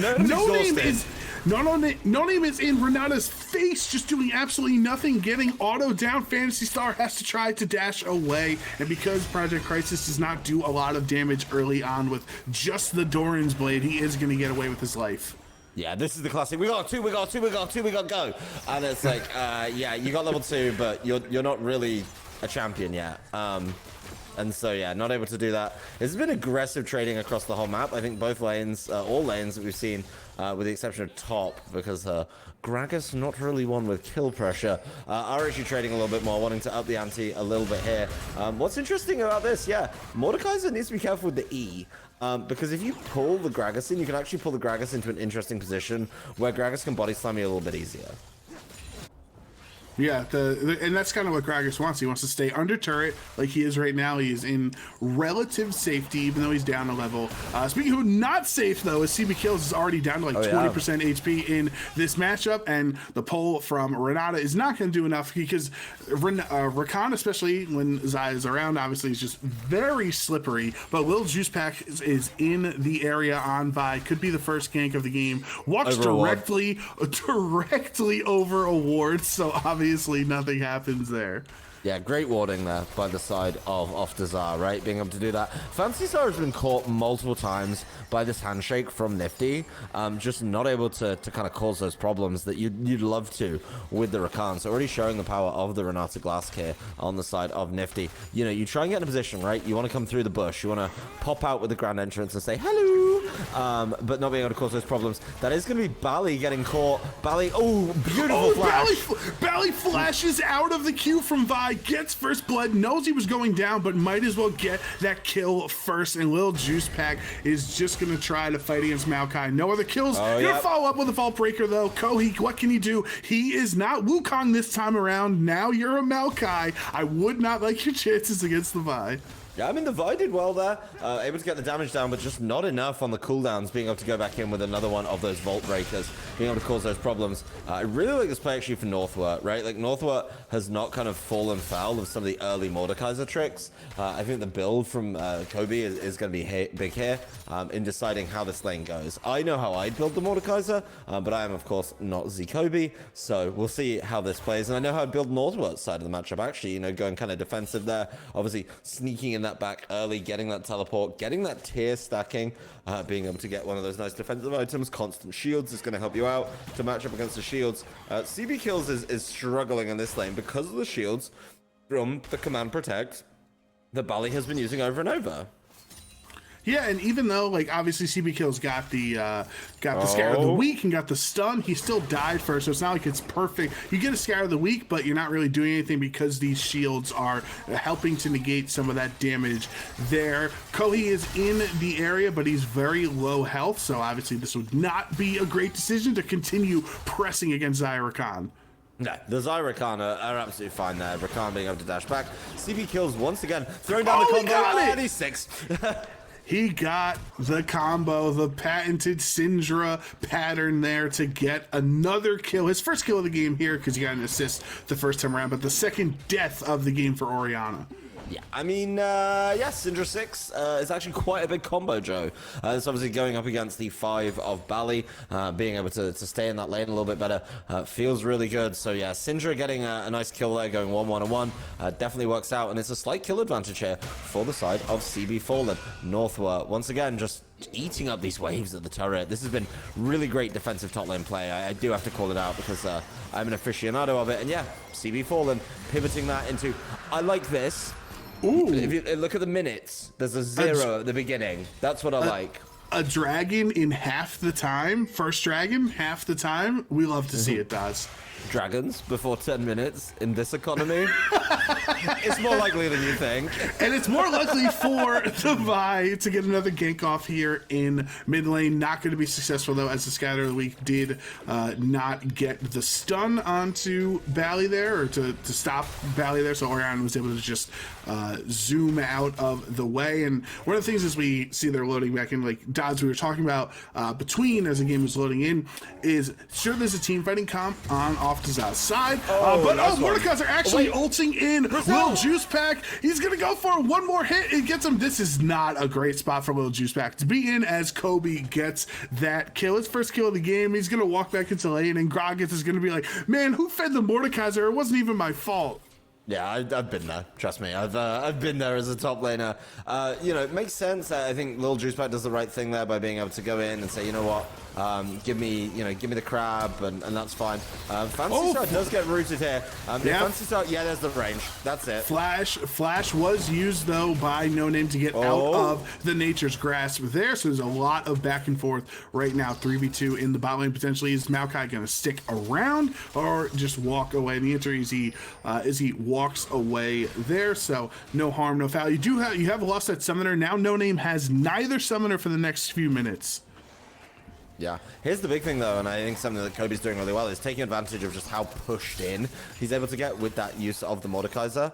You know, just pushing in, and then of course just running over to that Herald, getting it all the way down to 1500, and then the lane support is coming through. Northward not able to shut that one down, and of course, you know, looking over a little Juice Pack is level 6, but not able to do that. I think this is going to be a big trade. I think Northward's actually able to technically take this one, but doesn't due to the fact of Kobe being very close to the turret. They are equal in levels. Another handshake onto Fantasy Star. But Fantasy Star can just dash right back to Xayah to safety every single time. So sure, you're trading your health, but you know nothing is really too big being exchanged there. And if I have a couple seconds to say it, they have a team fighting comp on off Dazaz's end, but there's not a great delivery service for Orianna's ball that you typically see on some other teams, like a Jarvan or somebody else that can get, or even Wukong, right, that we saw in the last game. I guess the best you have is a Twisted Advance from Maokai, but there's not great access to the backline because you're not going to want your Zeri to walk right into the backline.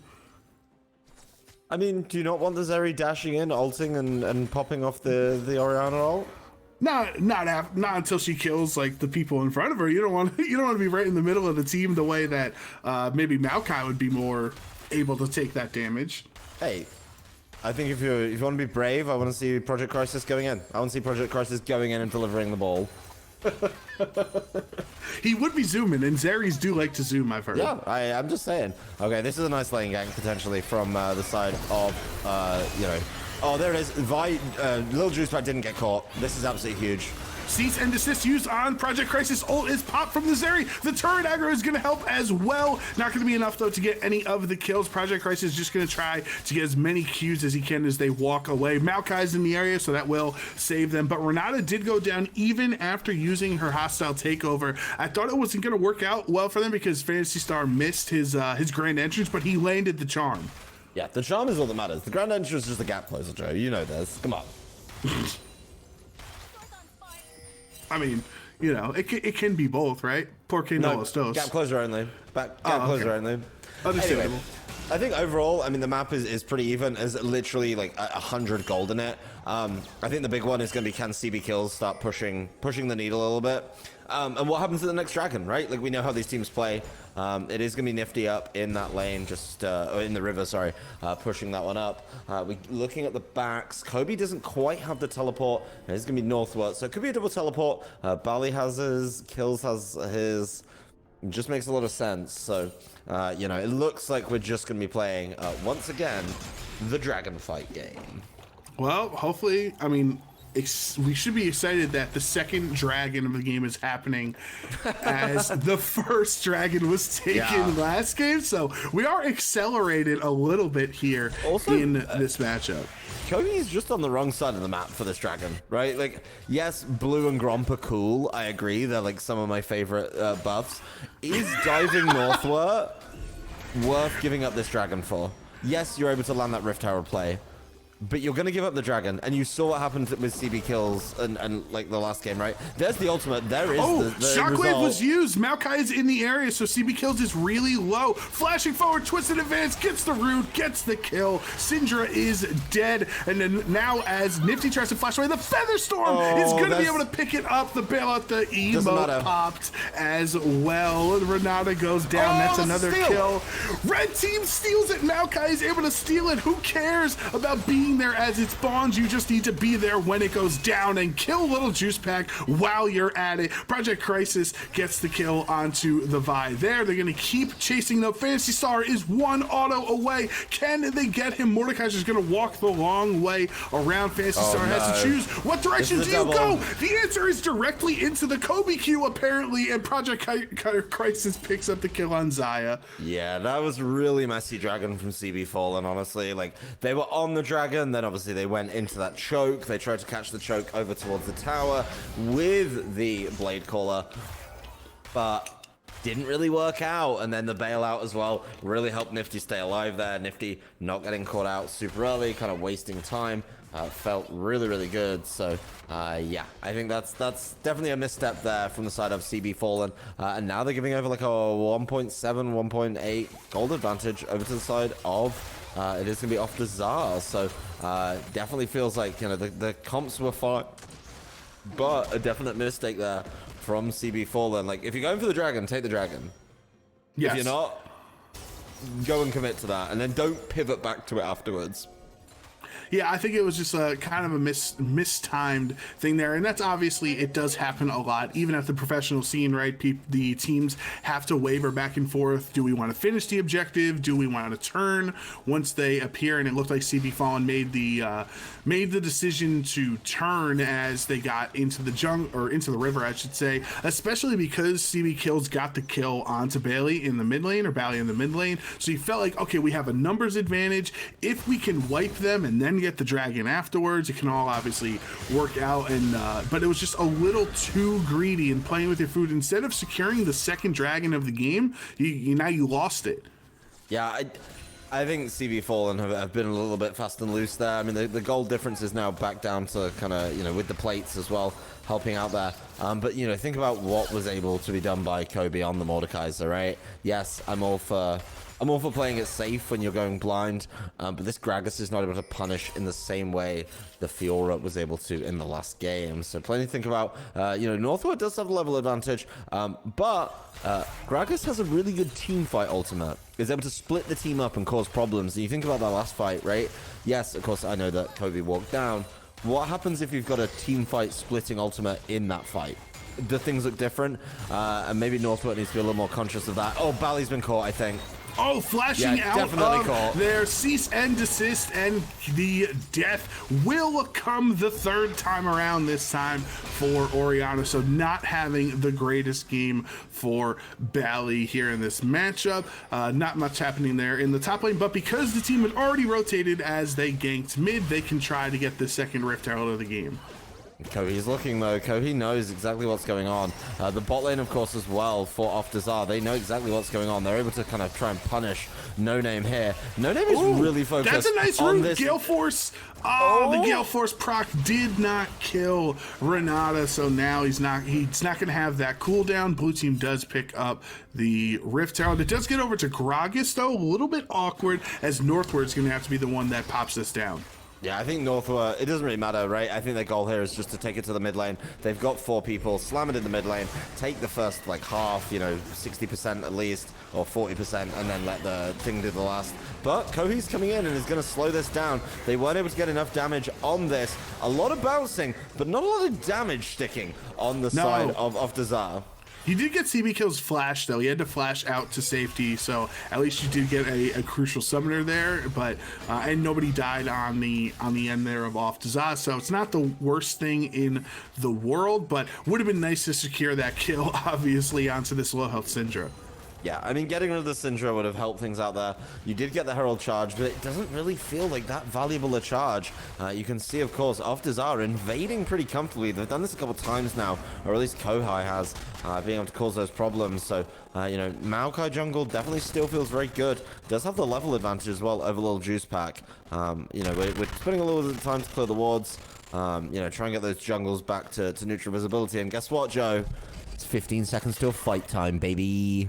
I love it. I love when they check their watches and say it is dragon o'clock. That is what every team fight is boils down to in this series so far. So we got 3 seconds away. No. Cease and desist is popped into 4 members. Grand entrance follows up, but Zeri has to ult. She's gonna try. Zeri, is this a Zeri moment? Lil Juice gets hit by the Nature's Grasp, and Project Crisis gets another kill. Double kill over to the Zeri, eating over the wall, and Zaya has to flash out there, or that would have been a triple. And now off to Za can take this dragon cleanly. Yeah, that is definitely a choice of my little juice pack. That is definitely an ultimate that has happened from the Vi. But I don't know if that was the correct way to ultimate into 4 from CB Fallen. By yourself. Yeah, I mean, the team were around, right? Like, the team were there, you know, little Juice Pack went in, No Name did land that Blade Caller, but it just didn't feel like a solid enough Blade Caller to warrant what happened there. So definitely a little bit of a miscommunication, maybe pulling the trigger a little bit early on the side of Little Juice Pack. And now, I mean, just look at the jungle matchup and both of these very strong junglers right now in the metagame. Kohai's literally 2 levels up. And I don't want to say Kohai's not been impactful, but I think it's just been a little bit cleaner, you know, only going to stuff that is worth their time. And, you know, on the flip side, you've got Little Juice Pack kind of getting all over the map, you know, trying to get involved, trying to land these cease and desists. But, you know, a couple of early kind of missed opportunities definitely coming to punish. But Lil Juice Pack is, sure, they're all over the map. They're getting a kill every time, but they're trading their life back every time. So it's just evening out compared to Kohai, who is 1-0-4 right now. Obviously not dying, right? You're not giving over any additional gold there. So even if you don't have the kills, you are still being impactful. And I wouldn't even worry about his scoreline or Maokai's scoreline, because I look at the Zeri, who's 4-0-1 and has the 2 items, compared to 1, and then an item is technically built towards Zaya's end, but I'm not even going to consider it an item when it's built, because there's no reason to build it second. Is that what I think it is, Joe? I looked, and I'm so... There's literally no reason. He can send his regards all he wants, mate. He can send his regards all he wants, right? Like, I tell Lord Dominic to shove it, okay? Yeah, like, Lord Dominic can absolutely do one, mate, because at this juncture, he's not helping. He is not helping No Name. He's not helping CB Fallen at this juncture. Like, this, I'm not a mathematician, but I know that this feels bad. Like, it's just not worth the how do we put it statistically? Because I know, Dodge, you're a big numbers guy. The amount of armor and, you know, health and, you know, whatever, everything that Lord Doms gives you. Where's the armor, Joe? But that's what I'm saying. That's exactly what I'm trying to say. The amount that you are negating currently in the game is not valuable enough compared to the benefits that Navori or Infinity Edge or Christ, even a Phantom Dancer would give you the attack speed you would need for your power spike right now. Like 4 items in, when they might have a Bramble Vest, and they might have a Thorn Mail or a Warden's, you know, all these different things, then you might want to start negating the armor. But the armor is not high enough percentage-wise to be valuable second over Navori. Name me one armor item on the side of Off-Dazar, right? I'm literally looking at the boots, because the boots are usually a dead giveaway. I'm seeing Merc Treads. You know what I'm not seeing? I'm not seeing any armor. No. I'm not seeing on the boot. I literally don't see an armor-centric item in this whole build. So why are we fucking with Lord Dominic? This makes no sense to me. I think this is something that, you know, I hope somebody is able to go back. I guess it could just be a comfort thing at this point, and you want to be comfortable in these type of environments. Like, I really don't know. But when you're already behind a 4-0 Zeri, I don't think you want to be. Even when your second item is complete, it's still not a power spike compared to when she'll be 3 items in. It doesn't feel good. It doesn't feel right. And I hope somebody learns about this. But it's time, Joe. We've got 50 minutes. Oh, 50 minutes? I hope it's not 50 minutes. 50 seconds until we get to see another fight. I don't know. I mean, I don't think there's anything that that CB Fallen can do to shore this one up. I mean, maybe take the turret, maybe drop everything on Project Crisis, though. Yes, Wombo combo into Zeri. Zeri is dead before the fight here. The tower goes down as well. Okay. Renata has to use her ult, though, just to keep dead, I think. Kohai to safety. He's going to stay around here, though, so I would definitely walk in the other direction if I was Maokai. I would not try to get back into the fray. We have 15 seconds before the next dragon spawns. You do have TP available on both of the solo laners on the side of off to Za. What is this game where both teams don't want a dragon? I don't understand it because everyone's just getting picked. Okay, well, you can't. Bali's dead. Yeah, you can't TP the dragon if you just walk to the blue side's tier 2 turret and die instead. Yeah, well, looks like this one's going in the way of CB Fallen. Little juice back at full health, and it's a teleport. They do still have a good team fight coming, though. I mean, Kobe should be able to push a lot of them away. Let's see what's going on. Yeah, the problem is there's definitely been respawns. So CB are in a very sticky situation right now. Oh, Fantasy Star, he got pulled. 2 outside. Fantasy Star got pulled. Ultimate is used onto No Name. He's going to try to auto him down, but I don't like his chances. Obviously, Kobe kills the Zaya. Then he pulls the Fantasy Star right as he gets out. Rakan tries to flash away to safety, but Mordekaiser is just going to try to chase him down. Not able to. This dragon is real low. Who's going to come up with it? It is the Vi. Blue team gets their second dragon of the game. And with the bailout, Kohei is not able to get a kill beforehand. Vi takes that down. Project Crisis, the Zeri. She's 5-1 right now. Can she win this one? Northward is going to get killed by Renata, though. The double kill, however, does head over to Project Crisis. And even though he died in the mid lane earlier, it took so long to start up the dragon that Project Crisis was back in time for the fight.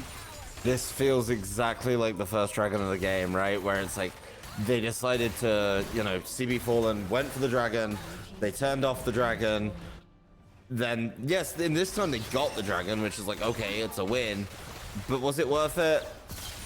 I don't know. I can't say comprehensively that losing 3 people in the fight specifically around Dragon, letting the Mordekaiser do what he wanted in that whole fight too, giving the Mordekaiser more kills was particularly the way to do this. So definitely didn't feel good. I mean, Kobe is absolutely huge. He's built exactly the correct Mordekaiser items. He's gonna hit. Yeah, he's gonna hit your Fantasy Star, and he has pretty much all he needs. He does he does Grand Entrance. It is 3-on-1, but these are odds that Kobe doesn't care about. 3v1. He's level 15 with the Jack Show Rylai's combination. Is it enough to stop him? No. Shutdown handed over to CB Kills. That's definitely gold in the right position since Syndra is losing lane and down on CS. A little juice back going to queue forward into the Maokai, but ultimately just going to walk away. Yeah, but that was so much time spent to just get Kobe, right? They're not getting anything out of that. Yes, they shut him down. Yes, there was gold available. But, what did you get out of it? Okay, you got some Krugs. That doesn't feel solid. Kohei is just kind of vibing, farming up. Kohei is, at least 20 CS. A little bit down on the Vi, but, this is what I call the Vi scoreline, right? It's like, you got 5 kills, but you got 4 deaths. And I think just being able to, you're a full item, or not a full item, but you're a partial item up on the Maokai. What does the Maokai offer the team? Enough time for Zeri to take you out, and that's where a lot of problems kind of come through. So, yeah, I think this is an interesting predicament to face if you're on the side of CB Fallen. I wanted to see them turn the screw, and I don't know if this draft was the way to do that. Zeri is 6-1-2. Project Crisis has just completely popped off here the first 26 minutes of this game. That's 3 items compared to a mythic and then 2 half items on Zaya's end. We're going to call it a half item at this point. And you have to, okay, that's the other thing. So you're delaying the you're delaying the Navori power spike even more, right? Because you need the QS against Mordekaiser. So why not take the Navori second instead of Lord Downs? But I digress. They're gonna have to chase down Fantasy Star, but he leaps away to the safety of his fellow bot laner there. Yeah, I think the Lord Doms is just looking worse and worse right now with the Quicksilver Sash on top of it too. It's like, okay, well, where's your damage? You can get out of the Mordekaiser ult, but as soon as you do, you're looking down at Maokai. I'm very hesitant about the Quicksilver, right? Like, I think Quicksilver Sash is great when it's like the only, big CC threat is something like the Mordekaiser. But as soon as you're looking down like Mordekaiser, Maokai, Renata Glass, it just doesn't feel as good. So I think a lot of options here. Yeah, Kobe's just going to be able to force people away a little bit. Okay, it looks like Project Crisis gonna have a little Piltover and Czar. The battle between those two there, and the winner so far is the blue side as they kill Renata actually right away. Project Crisis gets a response as the other support though. It's finally time to start popping off. No, Syndra shuts her down, and that is cease and desist headed over towards Bally. Oriana's just gonna have to walk away. Mordekaiser dies. At least Oriana lives, but she just watches everyone else die at her team as Xayah gets the double kill and they can try to take the Baron. Yeah, Xayah, really good ultimate there, finally, from No Name, being able to see this one come through. Has helped out a lot. Bali is very low. This is going to be, there's the Q. Yep, there it is. One more. Yeah, gets it. And that's the flash. That's a big turnaround for CB Fallen, right? Is being able to deal with that situation. A sloppy fight, honestly, from Oftazar. Just helped out. And hey, it's 10 seconds to go, Joe. Let's wrap it up. You know what? At first I was like, they're all dead. You're already at the top side. Let's get the Baron. And I see them all walking away, and I'm like, hang on a minute. What's the cooldown? Oh, yep, 10 seconds till Dragon. I get it. Yeah. I wonder what they could do on the other side of the map. Please tell me they get it. I mean, they have to just, like, get this one safely, right? There we go. Yes. Okay, I think they need to get out. They have gold to spend from that Baron fight. They picked up some kills there. Northward, don't do it. I thought the same thing. Oh, yeah. Well, it's because you played with me enough, so you know that if you were on literally, like, 6 seconds of your back, I'd be slapping that blast cone. So it is even in kill counts, even in gold, right? Obviously both are 47k here. The big difference, I should say, is that the CB Fallen has their third dragon. They are on Ocean Soul Point, which could be pretty big because we saw, even though they were kind of down in gold in game one, once they picked up that Hextech Soul, that's what really solidified their victory. Are we just waiting 5 minutes? I mean, I can walk away for 4 and 5, like 4 minutes 5 seconds. Like, I'll just wait. I mean, you can talk about it, but it literally seems like objectives that all these two teams want to fight about, which is something that whoever goes to the playoffs out of these two teams, I think definitely has to take a look at. Right? You can't be going to the playoffs with a strategy this obvious and simplified. Yeah, like, yeah, I agree. Like, I agree that objectives are what you need to fight about, but you also got to win some lanes, right? Like, you got to be fighting those. So I think there's definitely some room for discussion across both of them. Fantasy Star is just going to dash away, though, as it looked like for a second we were going to have a non-dragon team fight in the area on red side, Joe. but how silly of me summer child to hope and dream like that. I actually am a summer child. I was talking with our friend the other day. I'm born in July, and so they were doing like your anime character that has your same zodiac sign, because we have time to kill dots. There's nothing to talk about. Well, we got 3 minutes, mate. Yeah, and you might not care. You might not know a lot of anime, but like the chat listening, like literally my same zodiac sign: Ichigo from Bleach, Deku from My Hero Academia, Natsu from Fairy Tail, Sailor freaking Moon is also my zodiac sign. Like, I got a lot of like main character protagonist energy from my zodiac sign. I will say I do know Ichigo from Bleach because I know I have friends at school who are really into it. So yeah, I do know that one. Yeah, I'm not completely uncultured. I'm sure you know Sailor Moon does. I'm vaguely familiar with the Sailor Moon, yes. Okay, I would have been very disappointed if you I've didn't. heard of the Sailor Moon, yes. All right, I'm just gonna nip this one real quick in the bud, Joe. Not a huge anime fan. Just gonna say that somebody has accused me of that. Not true. It's fine. We can't all be perfect, right? Look, I watch what I watch, and you guys know your anime. I just watch American anime. It's called The Blacklist, and it stars James Spader. Like. Oh my god. The story, I'll be honest, I'm watching the live show. The storylines in the Blacklist are anime levels of ridiculous right now. That just makes me, that tilts me to no end. You have no idea, because like you could have at least said like an American cartoon or something like South Park or Family Guy, like to follow up with the anime bit, but you said Blacklist. Okay, James. okay, you say this as the teams are once again dancing around the Baron Pit. The Blacklist has completed an animated episode, Joe, so I believe that the Blacklist is now technically animated entertainment. It's eligible for the Crunchyroll Anime Awards. Okay, the animation was done because they got hit by COVID and couldn't film, but that's by the by.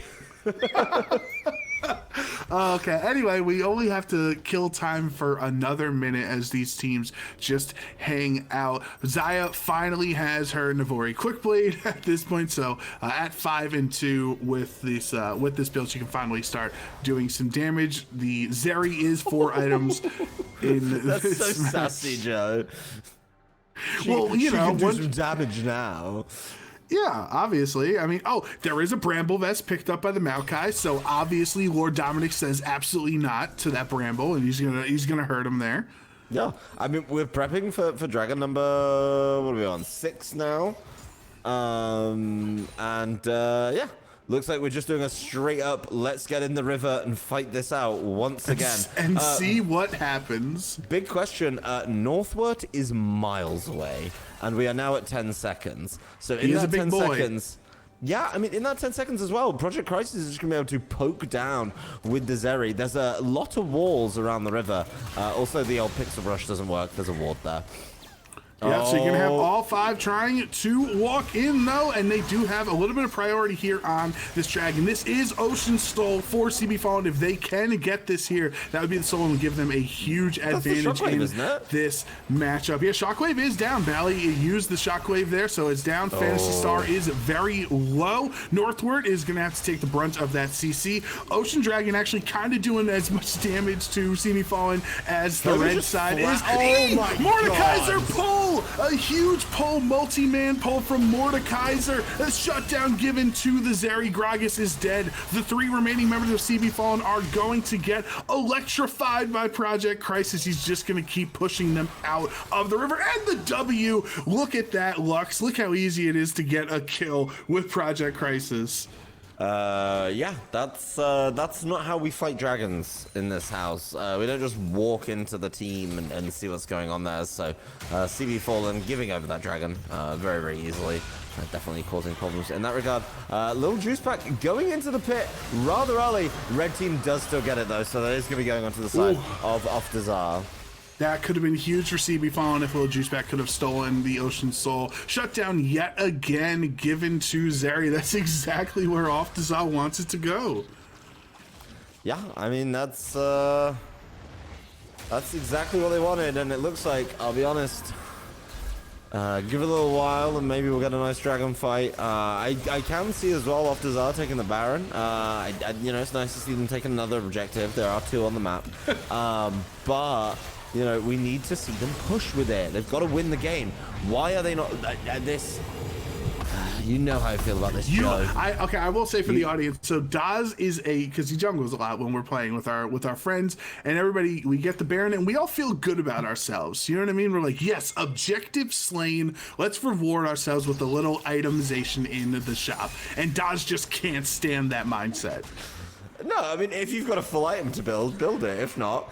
come to top lane with me and we'll push it down, you know? Like, I just, there's times where it's like, you got to push it, right? And like, I think here, you know, I'm looking at across the board, it's like, you know, what did they really get out of this? Like, what was the extra that, you know, the focal points of Off-Dazar got?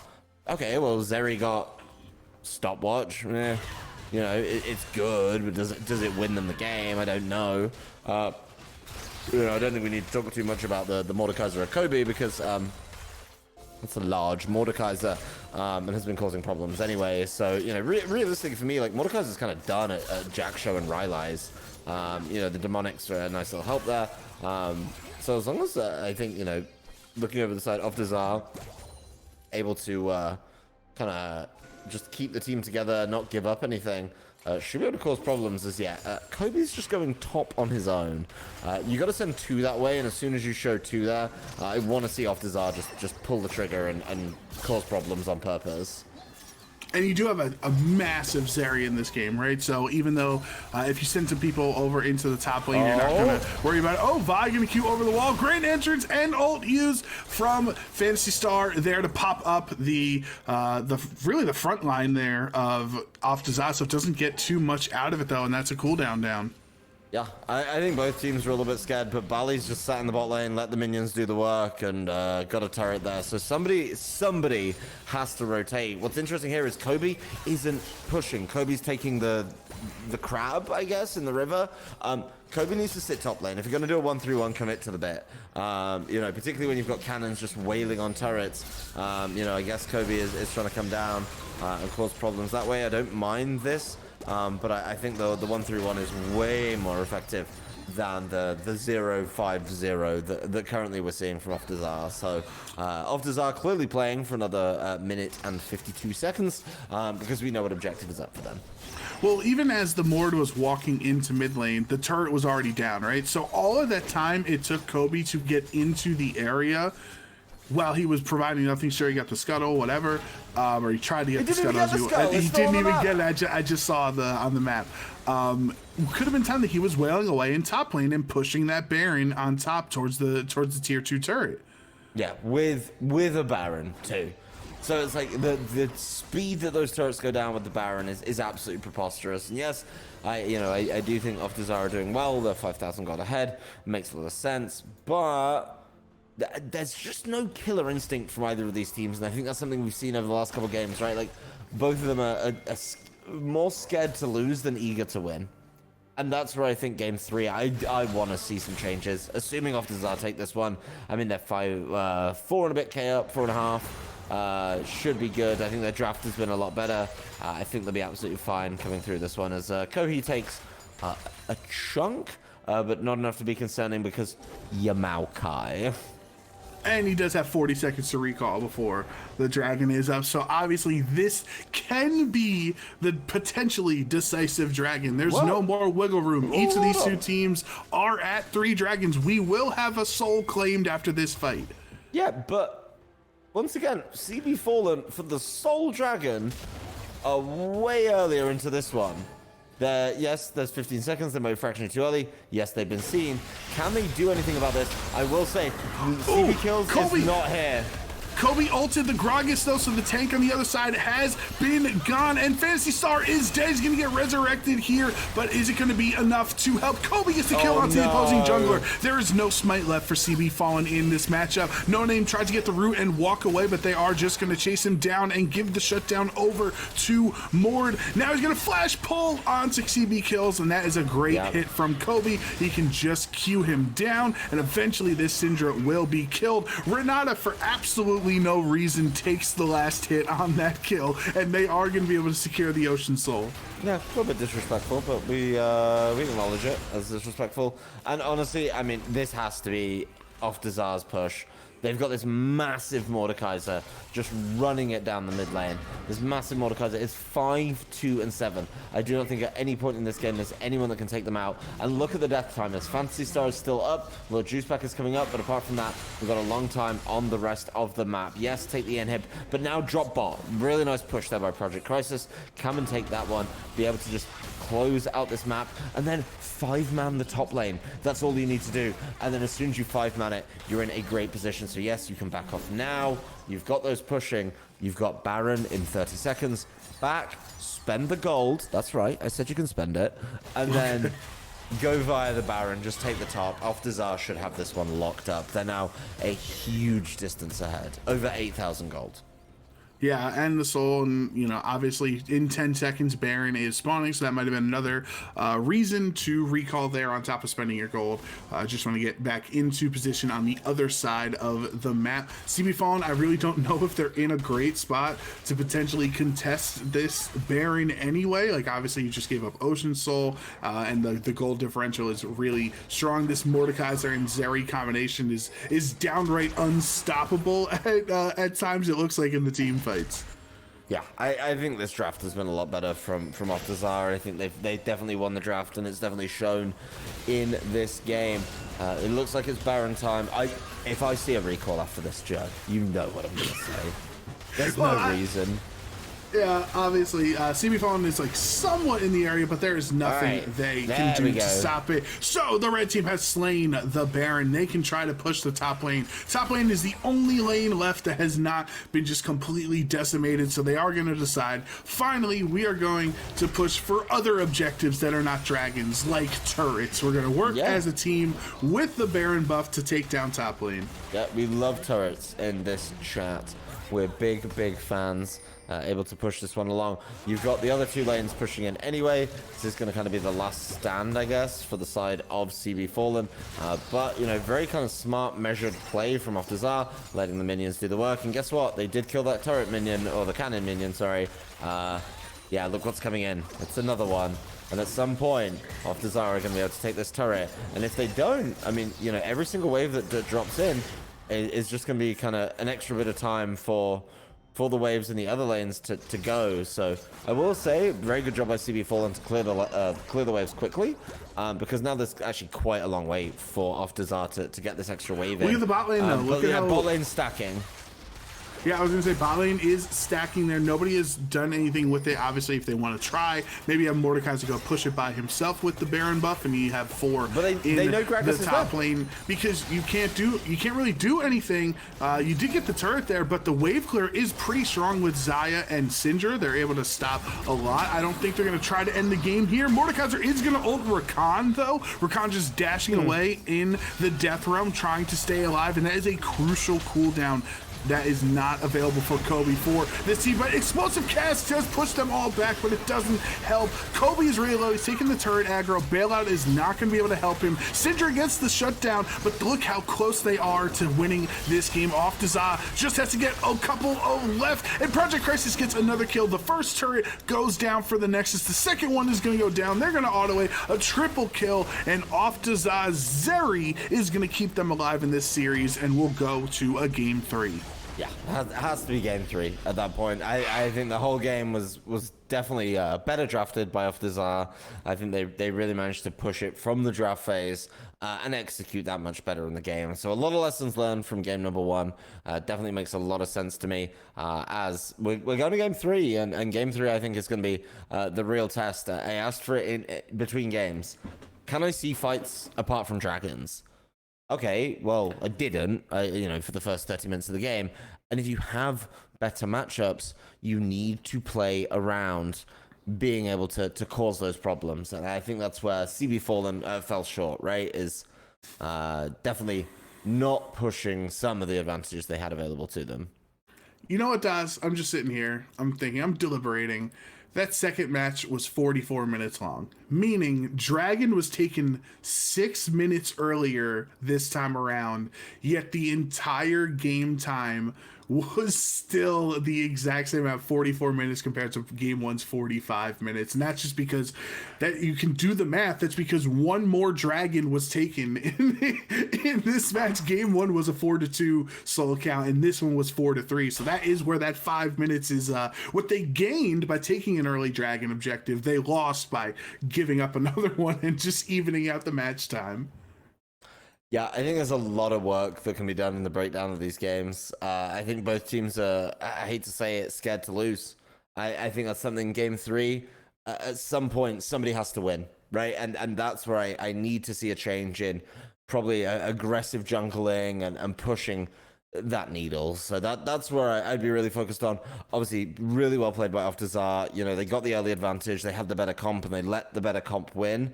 But I definitely think they could have turned that screw a little bit quicker, because hey, if you guys want to be in the playoffs, there are tiebreakers involved. Let's start thinking about those.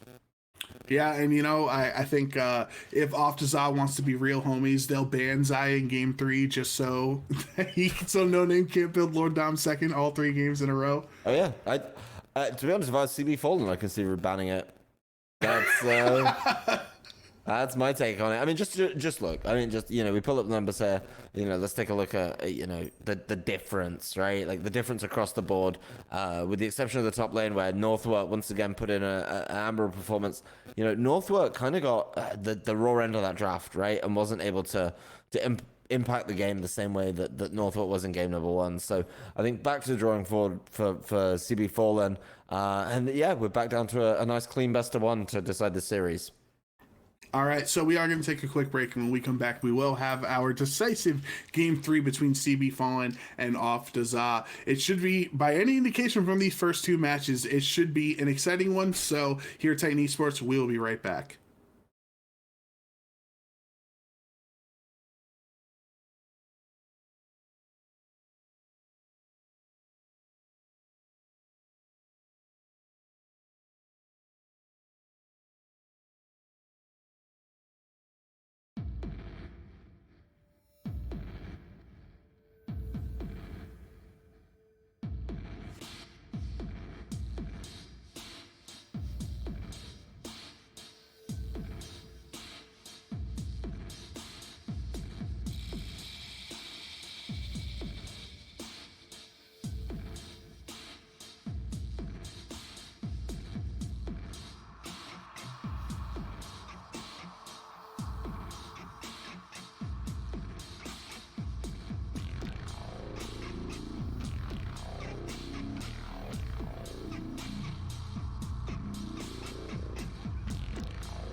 Welcome back, everybody, to Titan Esports, our Divinity League matchup here in Week 7 between Off Dazat and CB Fallen has gone the distance.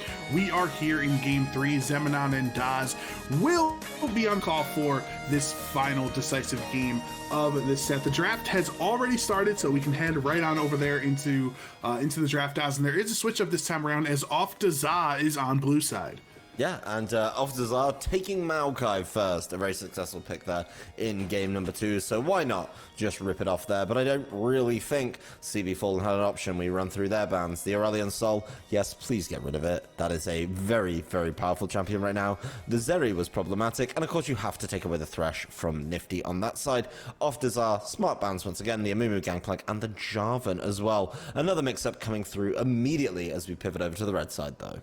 I like the Sejuani pick for CB Fallen because if you're going to play Jarvan and you're going to play Vi and you're not going to really press advantages in lane, you're not using those picks to the best advantage. If you are going to team fight every 5 minutes, Sejuani is a much better pick for that type of gameplay. So I really like this adjustment out of CB Fallen, and Varus is locked in. Unless that's Port Varus, we might not get Zaya all 3 games. Do not speak it.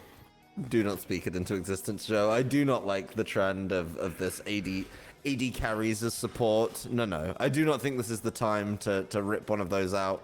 I think that's a big problem. After Zar pivoting away, they've been given a couple options, but the Jinx is the choice. Jinx Nautilus, yes, I'm a fan of this. I think this is a very good pairing, and we've kind of seen this draft go the same way in both games so far, and I don't see game 3 going any differently, right? You just take your jungler and your bot lane early doors. So CB Fallen should be taking the support here. We're then going to have another round of bans. I think so doesn't limit. The only thing I'm thinking, Daz, is it could have been Jinx Braum, right? Because that's another very famous pairing for Jinx to have. It also takes the Braum away from Varus. Of course, they don't pick it here. Maybe CB Fallen is not feeling like picking Braum into this type of matchup there. But I also was thinking of that once the Jinx was locked in. It was like, not only is Braum good with her, but it also takes it away from Varus. What do you think about the Varus Leona in the bot lane? Like, that Jinx has to be pretty scared from these first 3 picks. Well, CB Fallen going with what I would call a lockdown comp early doors. You've got Sejuani, Varus, and Leona, all of which can completely stun and lock up their opponent. That, to me, also, think of the nature of how Sejuani, Leona, and Varus operate, right? They operate with these kind of circular CCs. The Leona ultimate, the Sejuani ultimate, and the Varus ultimate all say, if you are in a confined area, you're not moving anymore. So I got a feeling we might be playing around some similar objectives. Nautilus kind of does the same, as does Maokai, but Jinx doesn't have that same impact. So based on the fact that we're probably going to teamfight every 5 minutes of Dragons, I think the advantage slightly lies in the favor of CB Fallen, and they'll get that top pick. The bans are coming through. We're getting rid of those game 1 top laners once again, and the quick Yone Kale. So clearly some pocket picks that are being taken away, but CB Fallen, I like this. Yeah, so I saw the Kale pick, I'm like, or the Kale ban, I should say. I'm like, okay, fine, I get it, but you are leaving up Mordekaiser, and Mordekaiser is really strong, just as a champion in general, but also in this team composition with CB Fallen. You mentioned the lockdown, that people can have Sedge ult right into Mord pull. Like, there's a lot of synergy you can have at the team fights, and we know how crucial team fights have been in this entire series. I am curious to see, maybe the win rate to the OPGG accounts to see if Kale is that highly prioritized for CB Fallen's top laner instead of the Mordekaiser, but Garen is the counter pick. Yeah, I mean, I really don't know if Northwort has been putting in the hours on Kale. I do know Northwort has played a little bit of Kale, but not to the kind of same level as some of the other choices that have been available. So definitely feels like, something that was concerned. It is going to be Garen Orianna, so, kind of Orianna sticking with that team fight idea, getting able to land that shockwave, but Garen going back to kind of the game 1 split push that actually it was CB Fallen that executed, being able to cause that problems. And I'm not sure if Garen running at the Mordekaiser is exactly what you want. That does mean that, of course, there is going to be the counter pick for CB Fallen in the mid lane, and yeah, this is, I was looking to see that in the last game. I think this is probably a lot more comfortable for CB kills. Absolutely. He was probably one of the, I would argue probably like the biggest player of the game in game one for CB Fallen. With that, the game on his Cassiopeia had just so many huge kills and just great usage of the miasma to slow down the enemy team at those team fighting objectives, making sure that they couldn't get into the river there. So I like that. I like that change, or I guess it's not a change. It's a kind of a callback to how game one went. And in a game three scenario like this, you do want to be on comfort, right? The Cassiopeia is hot right now for CB kills. It's maybe Sejuani is a little less of a pressure pick than compared to Vi and Jarvan, because you can try to tank a little bit more and just be there for the team fight instead of trying to win all the lanes. So I like what CB Fallen has drafted here. Yeah, I think CB Fallen have kind of learned from game two as well, right? And actually kind of the way the whole set's been going. It's like these early game junglers aren't making the impact that they need to, so it makes a lot of sense to just pivot to this double tank and just play these honest team fights. I will say, there's other objectives on the map. I haven't seen enough team fights around the Rift Herald. I haven't seen enough kind of just team fights like collapsing on mid. So I think if either team is able to do that, they should be able to find that advantage. But the only way to do that is to get to game 3 and find out. Yeah, and I'm thinking if this is another 45-minute match, the Jinx doesn't mind this game taking that long, right? Getting built up to that hyper carry state, getting a couple items, getting your mythic and everything like that. This could be that quote unquote late game insurance that we use as a term so often in the draft. Like the Jinx, I wasn't expecting to see it in this matchup where it's been a lot of focus on pushing an early game pressure out of the bot lane. I do like that Off-Dazah has kind of saved this strategy for game 3 though.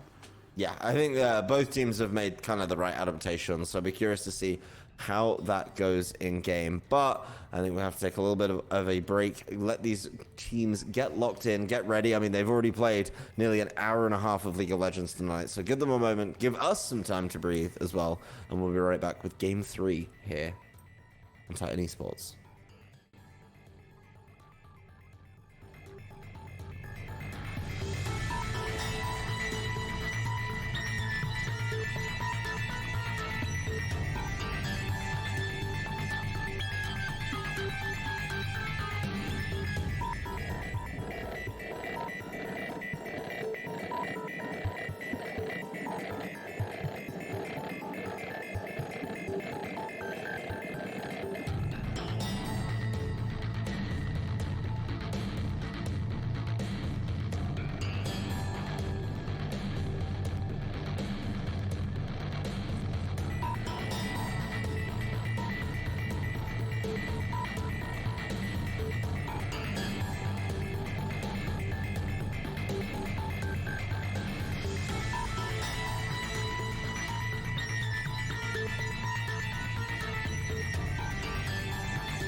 All right, it's time for our decisive game 3 in this matchup between Off to Za and CB Fallen. Off to Za are 3-2, second place in the seedings in Group B here in the Divinity League, and that could be a potential playoff ceiling victory for them here in game 3 compared to CB Fallen that want to even out their records, get to a 500 record of 3-3, and there's only one game to determine who's the victor left us. I mean, I'm gonna be honest, I'm gambling man Joe. 44 minutes over under.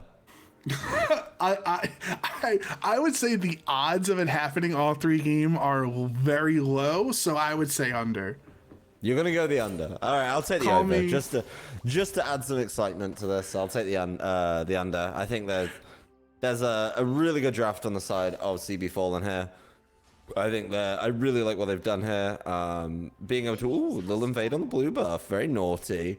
As we do, we did take a look at the side of Off to Za, trying to invade on that side, but Kobe, look out! There's 3 of them in the bush, and he has no idea Mordekaiser's just gonna go for him there. He has to flash out to safety, so Garen is gonna walk away, and that is a huge summoner down, right? Because you don't have TP on Garen, you have Flash and Ghost here, so it's going to take him a while to get back to lane.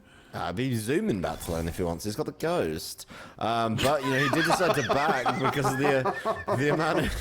I don't condone that behavior. You are the worst. Anyone in chat, please never ghost back to lane in top. I will make fun of you. But alas, that is actually a big win for the Mordekaiser, right? Is like the Mordekaiser is getting a very clear level advantage there. Is going to be able to kind of control the wave as well. I don't know exactly what Northward is doing while playing this. Not getting a good look at that. But honestly, you could really double stack the wave, and even an early Garen, right? Like even early Garen is not going to be able to solve that one super early on. Bot lane once again is a lot of poke. This is a Jinx locked into the Rockets early doors. I already saw Nifty stepping forward. Fantasy Star is struggling as it's an early level 2 for that side. It's just fighting all over the map, Joe. Yeah, I love these mid lane matchups, all 3 games between CB Kills and Bally. They've just been going at it. They don't care that they're mages and they do negative damage with their auto attacks. They're farming their opponent down. They're trying to get them low and pop those biscuits, pop those potions early on. Double tier start as well. So in theory, their tiers should be stacking evenly. But the Twisted Advance does come through for Maokai into CB Kills. He's very low health. Flash is trying to get the kill, but it's not like Maokai was really that low of HP. So you lost your Flash and gave up first blood. And that's a pre-3-minute gank, which is actually kind of upping the tempo a lot from Off to Za here, pushing the go button early. The Maokai usually wants to farm a lot more, but hey, as long as you've got access to the Twisted Advance, why not, right? Like, you're able to start causing those problems, and if CB Kills is going to keep pushing forward, we know as players that Cassiopeia is not a quality, champion for avoiding ganks, right? As soon as CB Kills is getting a little bit froggy, feeling a little bit frisky down there in the mid lane, if you can come through without the ward, why not, right? Like, that's an easy kill for something that has point-and-click CC like the Maokai, so really nicely done by Kohi there. Really like to see that one. CB Kills back in the lane, but, there is the level advantage there, and you look over at Little Juice Pack just back on the old farming train. And that's what he needs to do here on the Sedge. Obviously, he doesn't have as much kill pressure early on as something like the Jarvan, who very consistently is a jungler that can come for a level 2 gank down bot lane. Lil Juspec doesn't really operate the same way. He is in the mid lane though, so he's gonna go on to Orianna. Orianna has a flash away. Bally is gonna use that summoner for the safety there, and that's a good trade on the side of the red team there, because now you can just keep pushing with Cassiopeia, and you know that that Orianna cannot escape. Oh, Fantasy Star popping forward though into Nifty. It's very tanky Nautilus early on, but it's not going to be enough. He's going to actually get really low. Thankfully, his jungler is in the area, though. So if No Name is going to try to press here, the Kohi is able to respond. Yeah, Off to Za trying to find those plays. That's a big flash from Nifty, but it may be a fraction too early. There's an early cleanse from No Name, though, and that is not going to be enough. No Name's Project gone Crisis! Down. Fantasy Star, this is a double, I think. Oh, Get no, that's the excited! flash. Oh, there's the flash. The Project Crisis was not able to secure the double kill there and just continue to get excited. That would have been disastrous. Obviously, giving 2 kills over to Jinx would have been terrifying. Obviously, he still gave over the 1, so it's not that great, but it could have been worse. Yeah, we both looked like Jinx's passive there, and we both got excited, but didn't pan out for that one. But, once again, a really nice gank there from Kohi. A little bit delayed, I will say. Nifty, I think, flashed and landed, the passive, just being able to root people a little bit early, but, just wasn't able to sync that up quite nicely. But it's still a 1-for-1, and it's still a gold lead in the favor of Off-Dazar. So the team looking for that playoff place are, kind of feeling a little bit froggier. I will say it's kind of giving me big game 1 vibes in this series, Joe. Northward being, the big option for CB Fallen here. If Northward's able to stay in the game, I think there's a big way CB Fallen win this one, but it just feels like Off-Dazar working a little bit more as a team with like a slim 300 gold lead. Yeah, it is. It's obviously very close. Just like this entire set has been back and forth until the end of the second game, where it kind of ballooned into like an 8,000 or 9,000 gold lead. It has been relatively even for most of the series, and you're going to see with Varus having a little bit of a CS lead and little juice pack in the area, not too worried there. But I wonder, the Cassiopeia has not started off with a double kill this time around, right? So yeah. Mid lane is obviously a little more even than it was in the previous game in game 1, I should say. I mean, I'd say it's actually very much in Bali's favor, right? CS lead on the tier stacking, lead on the kills. Just feels good for the Bali on this side. The Jink, look across the lanes. Let's just do that quick CS comparison. Very even in the top lane, a mere matter of 4 CS in that side. Jungle slightly in the favor of Kohi, and then you look at the jungle stacks, 1 ahead on that. Makes sense. Actually, significant lead now. 15, almost a kill's worth in the mid lane. It is going to be almost evened up. Now the waves are crashing exactly in the middle. But, let's talk about this dragon. Yeah, that's obviously the only thing that matters. 7 minutes into the game, the Nature's Grasp is going to be used. Red team does get the dragon, though, so Ocean Dragon is going to go over to the side of CB Fallen, and let's see if they're going to be able to stack a little quicker than the first 2 games have went, or if we're just going to keep trading dragons back and forth up to 7. Yeah, I mean, that's the thing is CB kills went down, Bali didn't. Bali pushed that advantage a little bit more. Didn't get a plate or anything out of it, so I don't know how worth that one was. But this whole series has been about the dragons. And you have to wonder, have these junglers been doing their research on each other, say, you know what, Lil Juice Pack loves an early dragon, Kohi loves an early dragon, let's just go dragons. And that's really, maybe their strength as junglers, something to look into if you're coaching those sides. So, still, I think the CS differential, we talked about it briefly before we went to the Dragon. Nothing changed there, nothing crazy from that. Even Bali not able to push that advantage. So a lot to think about. I think, the next Dragon, maybe the players will be a little more excited to go for it, because that they've got 7 to go for, so why rush the first one? You got 6 more opportunities. To your point though earlier, I do think this Mordekaiser is kind of just beating this Garen a little bit. Yeah, you're gonna have the traps pop for Project Crisis though, so No Name has to walk away. It is a 3-on-2 right now, thanks to the help. Fantasy Star is gonna try to walk away. Flash auto, and Project Crisis does get it, so he is excited. Dredgeline does connect here, and it's time for the Glacial Prison. He does get killed at the same time, but Jinx does get another assist there, the first assist of the game, I should say, for Jinx. So you'll still overall, I think that was a better trade for Off-Dazar. Off-Dazar feeling very good. That Jinx is picking up the kills. Ult's traded in the mid lane. CB Falls flashes forward. The auto attack is not enough to take it. These are some really spicy auto attackers in the mid lane for some reason.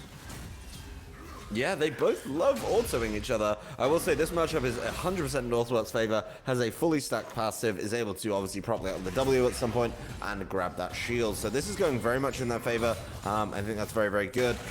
But, what can Garen do? If Garen can catch this Mordekaiser anywhere near low, problems are going to be done. Yeah, Northward just healing up. I will say Northward is about to get collapsed on, and this is going to be a lot of work. But Northward can just take somebody into the death realm. At this point, it's a and Oh, he's just He's just using it to, you know, walk towards the edge there. Flashes out, and it doesn't matter. Kobe with the ult gets the kill there. Gets a little bit of retribution on that lane bully.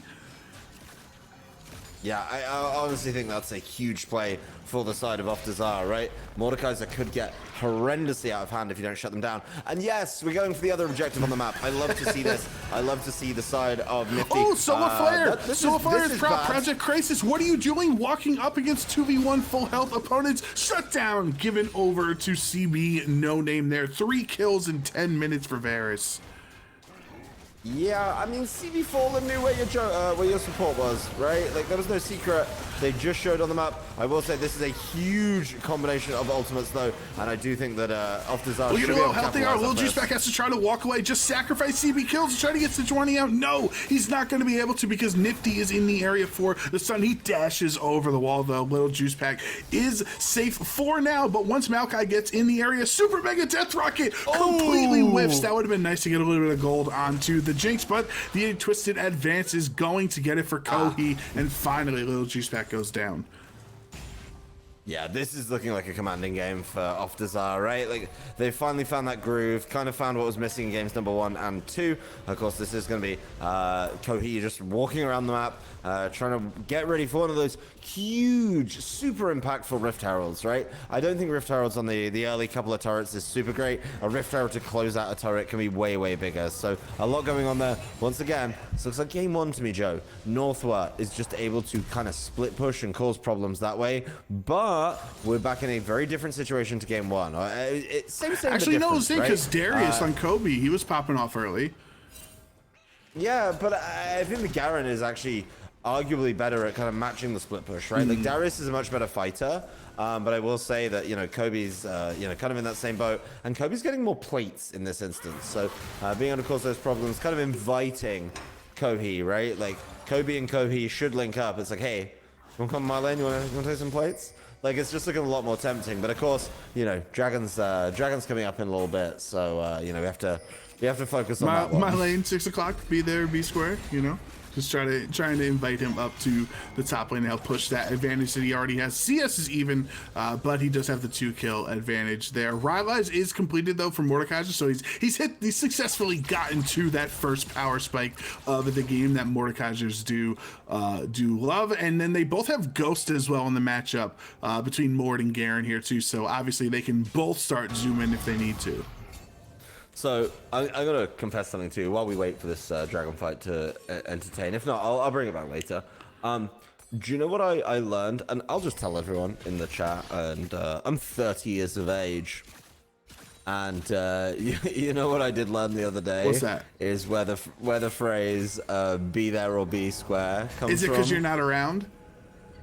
Yeah, it is. I'm 30 years old and I did not know that. That is unfortunate. I wonder, you know, what type of upbringing you got to not understand. A British one. Yeah. I'm 30 years old and I just learned it. So, well, we were busy on the schoolyard learning phrases like that. You were busy learning, like, you know, offensive words to say at the schoolyard.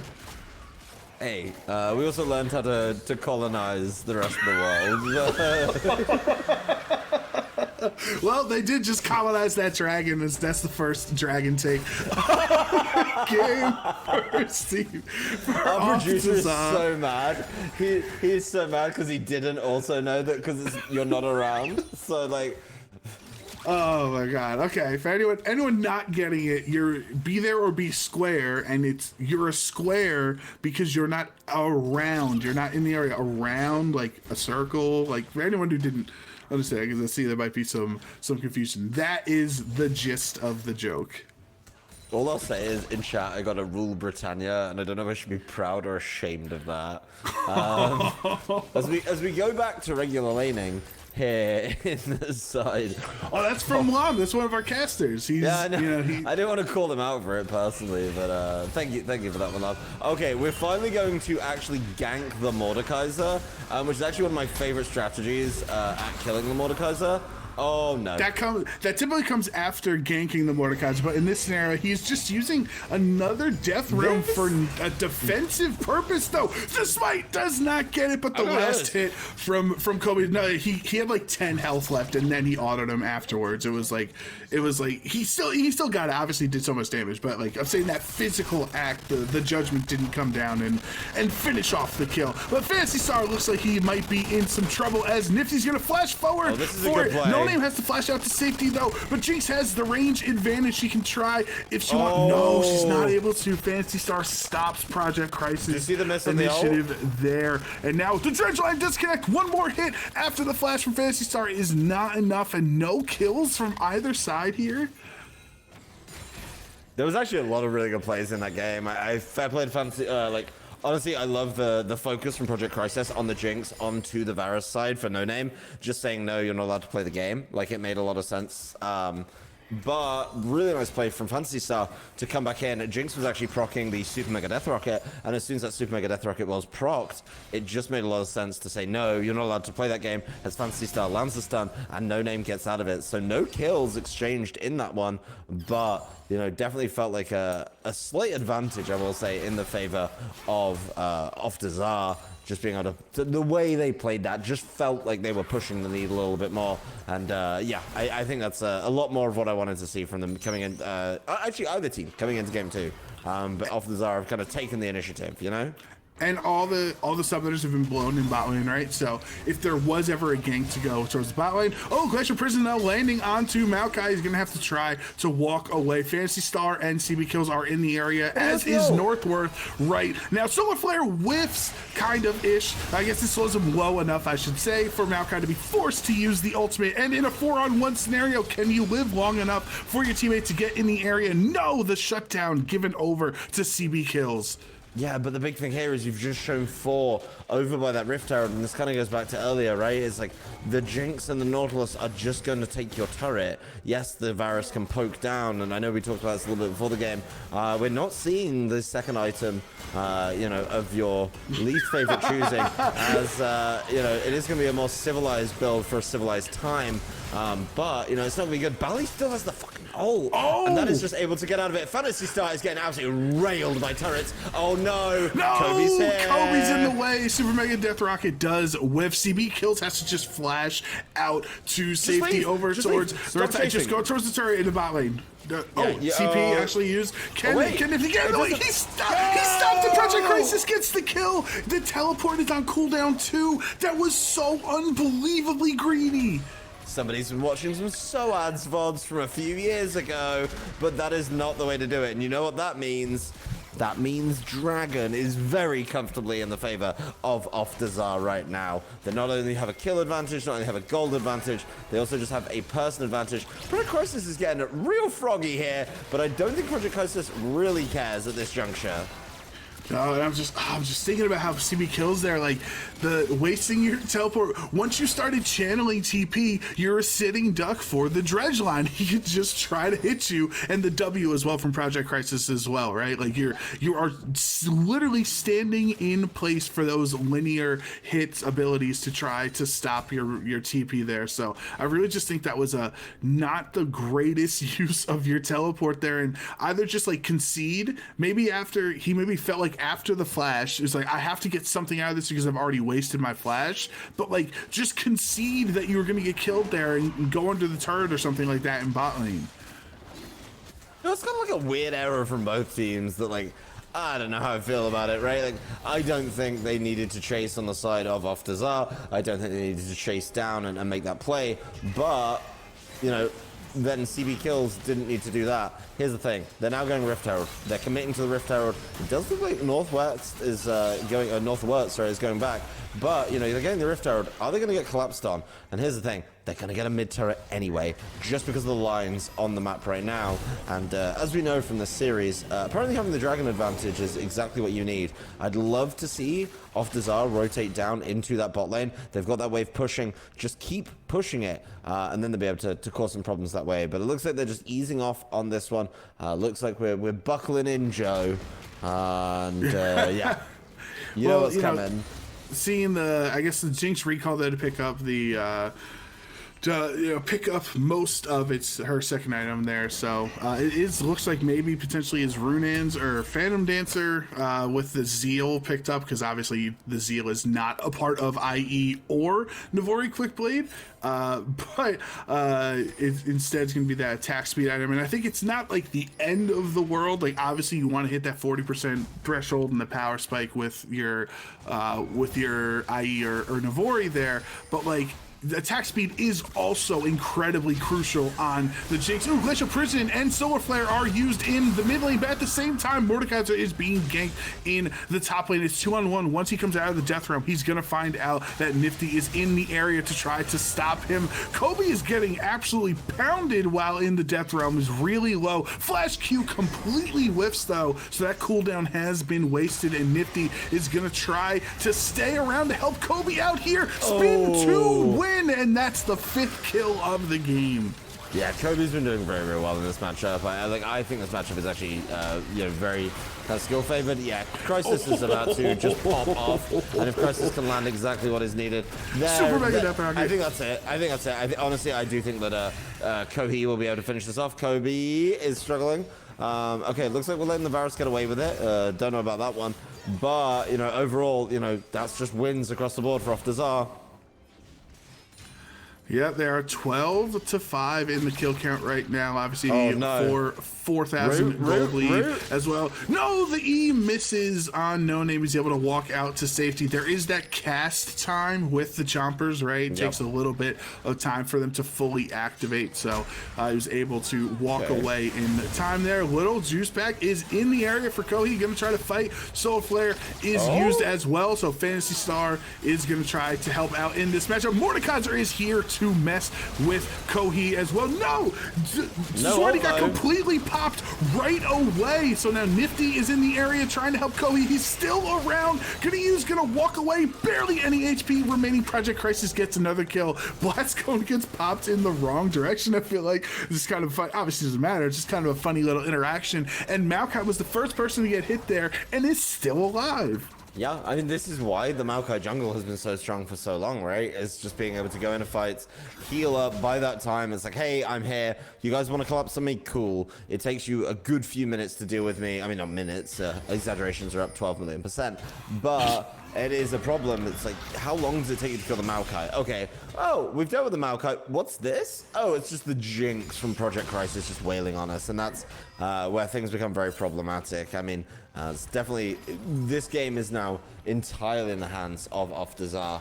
I think this is going to be very much exactly what they need. And yeah, time to start hitting that timer. Where is it, Joe? Where's my dragon fight? Also stop the clock actually for another big event. Commiserations are in order for No Name, as Rageblade has been built second on this Varus here, so it will not be Lord Dom second all 3 games. You absolutely love to see it. Yeah, I mean that makes sense. I don't think the Lord Doms is appropriate. Oh, and the Lord Doms didn't make sense, Daz? I don't think it did in Games 1 and 2, but here's the thing, does the Rageblade help out here? I mean, you're looking down. I mean, let's be honest. You're looking down, and I'm not a big on-hit Varus man, but you're looking down something like the Nautilus, the Maokai, the Garen, right? I think there's a better item for it, and I just think there's an item.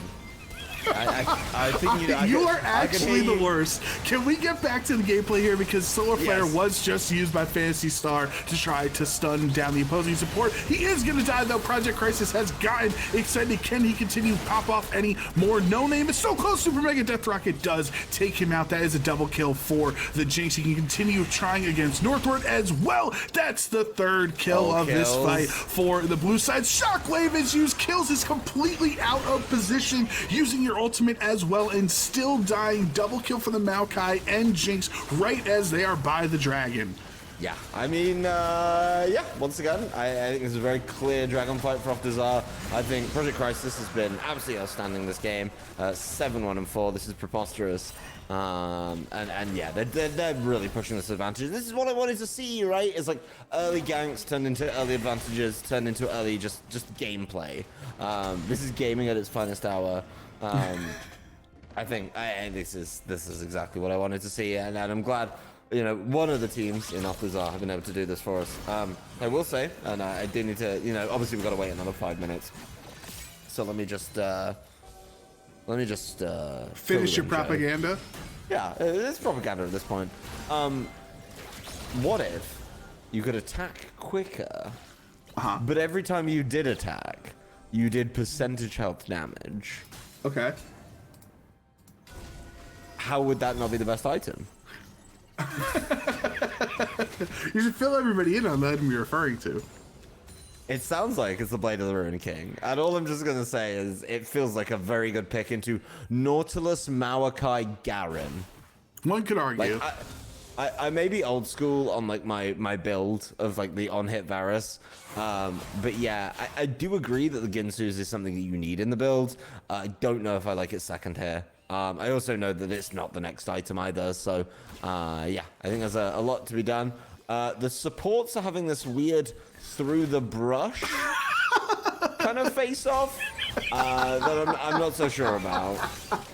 Oh man, just like just like Romeo and Juliet there between Nautilus and Leona. Just lovers from different houses can't be together, and they're kind of similar. They're both just strapped in armor completely all around. Little Juiceback is going to take that hit there pretty well, actually, considering there were 3 people in the area, so not too much damage is spent there. Just the ultimate from Leona. Yeah, I mean that's an ultimate that, you know, could be helpful in an upcoming fight. I think the big thing here is it's like Bali can roam down at any point, and that's where the problem lies. You know, Kohi didn't blow any spells there. Lord Juiceback is waiting over the wall, and I think Kohi knows about that thanks to this, you know, being able to search that with the red, just causing a lot of problems that way. So yeah, the top laners have both moved out of the bot lane here. Looks like we're gonna have a nice honest 5-5-5. I'd say that, but Bali is still kind of keeping the split push going. Does have a wave dumped into the top, which is obviously going to help out against that turret, and is now able to start roaming down. Doesn't quite have the TP, so this works out quite nicely, but we know exactly what these teams are fighting for. It was so unfortunate for CB Kills in this matchup. Like, he's 1-5, right? Obviously, a gigantic amount of CS down. And of course the kills as well. You'd have the Rod of Ages to help you with your leveling, yet Orianna is still a higher level than Cassiopeia in this matchup. So obviously this game 3 has really not worked out for the mid lane of CB Fallen as much as they hoped it would, like it did in game 1 when it was so effective. Yeah, CB Fallen, I think, you know, had really good kind of strategies coming into a number of these games, but this one, it does feel like Althazar have really just kind of turned up the ante. I mean, just look at the kill count, right? 18-5. We've not seen anything like that in any of our series so far, so it feels like they've definitely learned, they've definitely understood. I mean, you have to remember, CB Fallen won game 1 tonight. So big credit to Althazar for being able to keep this one going. And there is no lane that they are losing in right now. They just have so much going for them, able to cause so many problems. You know, the CS leads across the board as well, with the exception of a small CS deficit in the bot lane and the AD carries. But I put it to you, Joe, would you rather be 7-1-4 and down 13 CS? Or would you rather be 3-3-1 and... That is quite the toss-up you asked me there, Daz. I think Jinx just nudges it out barely. Yeah, I mean, also the Jinx build just looks very good, right? It's like anyone wants to come to fight the Jinx 1v1, the Phantom Dancer is there, you've already got the IE as well, it's not like it was a Phantom Dancer rush. So doing that with, of course, the Kraken Slayer just feels like there's nothing on the side of the CB Fallen who are going to be able to slow this one down. CB Kills trying, though, you know, desperately clearing out these waves, trying to stack things up. Still about 50 CS down, though. Yeah, and the third item is completed for Orianna, so she's up a kind of a half of an item over Cassiopeia in that matchup, with the Shadow Flame being completed on the end of Orianna. This time around, we are going to have a Baron, or attempted at least, by CB Fallen. Can they take this? There is literally nobody in the area. They're going to be able to sneak the Baron 29 minutes into the game and just try to come back that way. The Super Mega Death Rocket was used, but doesn't stop it. It's not a sneak, though. They knew exactly that Althazar were going to go to the Dragon. What have we done for the last 2 games, we've gone to the dragon on spawn. That is also a soul that they have given up. Okay, that's a bad trade. I am not a mathematician. Like, I am not. I know this. Project Crisis is caught. That is kind of concerning. But yeah, Kobe should be about to level this one up. Yeah, there he is, Garen. Come on. Yeah, do your best someday impression. Kobe gets the kill. He's 6-0-1 on this Garen. Love to see it. I'd like to point out Project Crisis was caught and is now back at full health, so it doesn't feel like it was a real catch.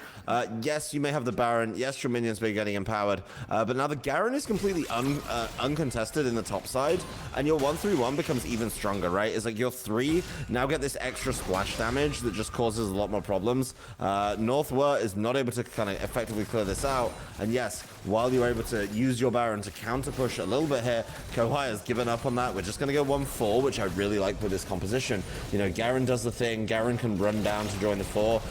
Yeah, that's a ridiculous amount of damage. Oh my Phantasy God. Star is super core. Shockwave into Dredgeline, into Twisted Advance is going to be the kill. And Phantasy Star gets hit by another kill just for good measure. Double kill handed over to Kobe here, and this could be the end of the game. We might not be getting to 44 minutes, Daz. I'm sorry. It could be the under potentially here at 31 as Garrett is spinning to win. Gets another kill. He is legendary. 9 kills now. Project Crisis gets another one in the end for his 8th kill of the game, and it is just CB kills left as the last hope of CB Fallen. Dredgeline is going to take that away. Red turrets are starting to be destroyed. That's the ace. They can just stick around here, and for all how long this series has been, it was decided quickly here in the final game with a popping off Garen and a popping off Jinx, and Off Za are going to continue to be one of the top teams in Group B. Yeah, I mean, those Off Za that lost game 1, I think it's game 3, shows what they are capable of. We're looking at a 9-0-3, 5-2-14, 2-0-11, 8-1-8, and an 0-2-15. Absolutely huge scorelines across the board for the side of Off Za. I wanted to see the game up to a little bit. Yeah, they took 15 minutes off for me, so I appreciate that. But a lot going on there in that game. Honestly, a fantastic set. I think both of them coming in just, you know, one win away from each other. You know, CB Fallen taking the first game shows they had a strategy and they knew what they were doing, but Off Za just had it. And game 3, their draft was, in my opinion, very, very strong. Yeah, I thought it was a great job by them. I think the saving Garen and Jinx for game 3 obviously proves so critical here because they lulled CB Fallen into kind of a false sense of security, going for the tank jungler instead of the carry on Vi or Jarvan, going back to Cassio because it felt like it was safe to go back to it, the Mordekaiser, they thought they were feeling confident about themselves in the top lane. Like, I really just like how Off Za kind of punished CB Fallen for that level of of not, you know, respecting the caliber of their team. Yeah, CB Fallen dealt with the Garen through the ban phase, so clearly something they were scared of, but kind of the hands were tied a little bit, right? Like, you know, they had to adjust the bans and learn from the set. So yeah, maybe Garen should have stayed on that ban list. I think that's something that caused enough problems to deal with it. But, you know, we take a look at the gold graph over here. You know, we're already looking at just advantages in all 4 roles, apart from support, which was even, but that's not particularly surprising because it's support, and that is what it is. But, you know, I got to give a lot of credit over to the side of Off Za. I think what they learned over the course of the set was really, really great. Very impressed by Kobe's Garen. I do think that was cool. Bali played, like, I really enjoyed the mid lane. I thought Bali CB kills was like a really cool fight, like the whole series. Both of them getting kind of, you know, wins to each side. But yeah, this Jinx and some of the plays we saw out of that just felt really good. So I think, honestly, Off Za deserved winners tonight. You know, over 2 hours of gameplay to get there. And so, yeah, I think a fantastic series as we draw closer here at Titan Esports. Yeah, you know, Bally, obviously 2-0 on his Oriana tonight. Obviously, the Maokai was 2-0 as well. But I think for me, player of the series, Daz, I don't know about you. I think it is Project Crisis on my end. Obviously, he had just certified Zeri moments nonstop in game two. I think it was 10-2 was the scoreline at the end of it. And then obviously on the Jinx, 8-1-8 to finish off the night in a decisive game three with all the drama that you can have to save the Jinx and pop off the way that they did that. That would be my pick for player of the series is Project Crisis. Oh no, I'm going Project Crisis too. I'm just gonna help you out here. I think Project Crisis deserves a little bit of extra credit for the builds, not falling into the trap that I hate to say it, but I think No Name fell into. Right, I think that is it's a trap. I think I really do hope. I like CB Fallen. I've seen them actually play quite a few times now. Surprisingly, particularly Little Juice Pack, who I really like as a jungler. Kills I really like as a mid laner. I just really hope that the coaching staff can go away and discuss with No Name. Let's change that build. And if you're gonna play Xayah because she's busted, then at least build her while she's strong and used effectively, and not the Lord Doms. Because why are you playing a really strong champion if you're not going to use them effectively? Yeah, I agree. I think No Name with like a little bit of build help is probably one of the best ADCs that I've watched here in the league. So, the Divinity League has a lot of good players. But I do think these two were really good matchups, and I think just that tweak, this game could have been even closer. But I think once we kind of worked through that, the games got away from us a little bit. All right, well, Daz, we are going to sign off here. So for everybody who has watched this really fun best of three between Off Dazat and CB Fallen, we just want to say thank you very much for sticking through with us. It's been a lot of fun. Make sure you follow the channel as well so you can get some notifications for when we go live. We also have our other leagues here, our other divisions within Titan Esports. So again, make sure you have those notifications on so you can see when we go live for those other matches. We're going to be going into week 8 next week, which is really exciting because that means playoffs are on the horizon. But for now, it is bedtime on the horizon for us here on the East Coast, staying up a little bit late after this best of 3 took a very long time. So for Daz and for everyone here at Titan Esports, I am Zemanon. We're going to sign off and we will see you next Monday.